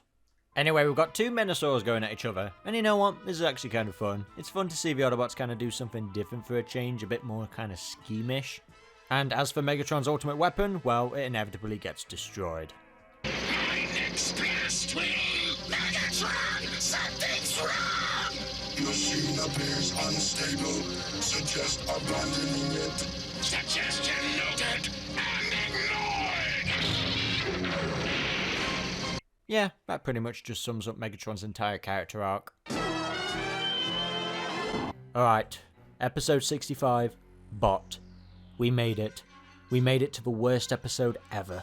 After Swindle sells the components of his fellow Combaticons, 3 kids get their hands on Brawl's brain, using it to make a bot. Okay, so this is not my favourite episode, but it is Brian's, from T-Fan Page 101. I don't know what to say, Brian, so now you go. So clearly the best episode of Transformers Generation 1 is called B.O.T. or B.O.T, which stands for Bruticis, oh, tough luck. So what happens in this episode is Bruticis gets blown to bits.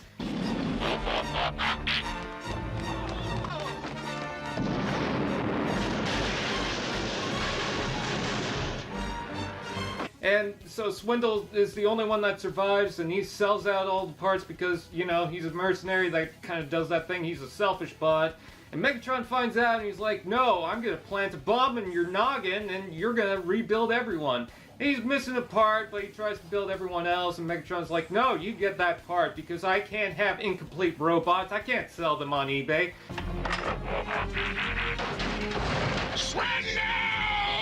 Megatron, I couldn't find Brawl's personality component. So he goes out and tries to find the part, but oh no, these rotten, spoiled little kids are trying to make a science project. Oh, Mr. Robbins just told me we're supposed to work together. I think you should work together. And they make B.O.T, which is the best thing ever. I mean, it's a bionicle that turns into a ball, but it's in both modes, and then it's got a Lego head on top of it. It's the coolest robot ever. Bot, say Martin. I must have put something in backwards. And he's going on a rampage because, oh no, that part is inside B.O.T. We came all the way out here for that hunk of junk? Don't insult him. It makes him mad. And so he's just having a rampage, which, you know, I guess everyone has a tantrum nowadays, you know, especially when you're dealing with rotten kids like that. I don't blame him for breaking the cables in the elevator. Anyways, Swindle eventually gets that B.O.T piece, and, you know, Bruticis is formed once again, and oh no, the kids figure out with the B.O.T thing somehow. Well, it's just a good thing that there's no way to find out for sure, because I don't think we should get involved, do you? I think you should jump. I don't think I want to. You don't want to? Why don't you show a little follow-through? Jump. Please, I just want to get down. I'm not suggesting anymore. Jump. Oh, they're trying to build a machine that's going to wipe out the moon. Yeah, it's Dark of the Moon, I guess. But they're going to test it on the Autobots. So the kids go to wherever the Autobots are, and they're like, hey, they're going to use this weapon. You might want to do something about it. And then so they get the upper hand by actually knowing what the Decepticons are going to do. And then a whole bunch of other mess starts happening.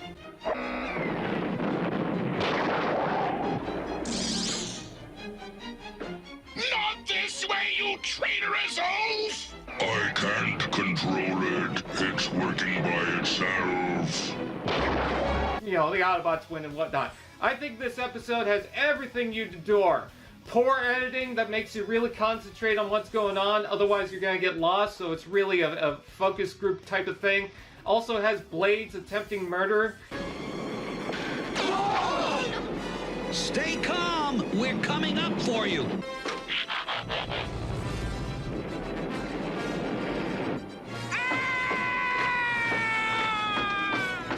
And also Streetwise Lips, which is adorable.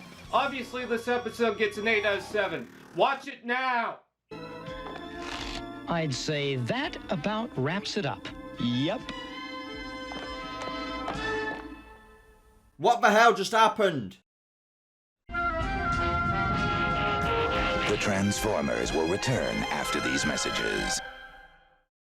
So here is my episode ranking for Season 2, Part 2. Of course, my favourite episode, like I said, is the Golden Lagoon. It's just a timeless classic to me, and it's one of the few G1 episodes that's actually trying to say something. And my least favourite, well, you've just seen it, B.O.T. I just honestly, I don't even need to explain it. Brian just summed it all up.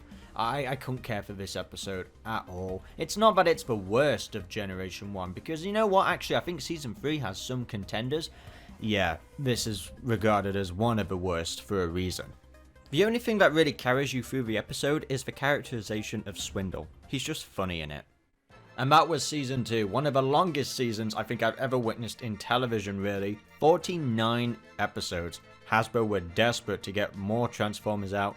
You can tell at the start of Season 2, they tried to make it more consistent to Season 1, like with core characters, but then as soon as those new Transformers started coming in, yeah, that was it.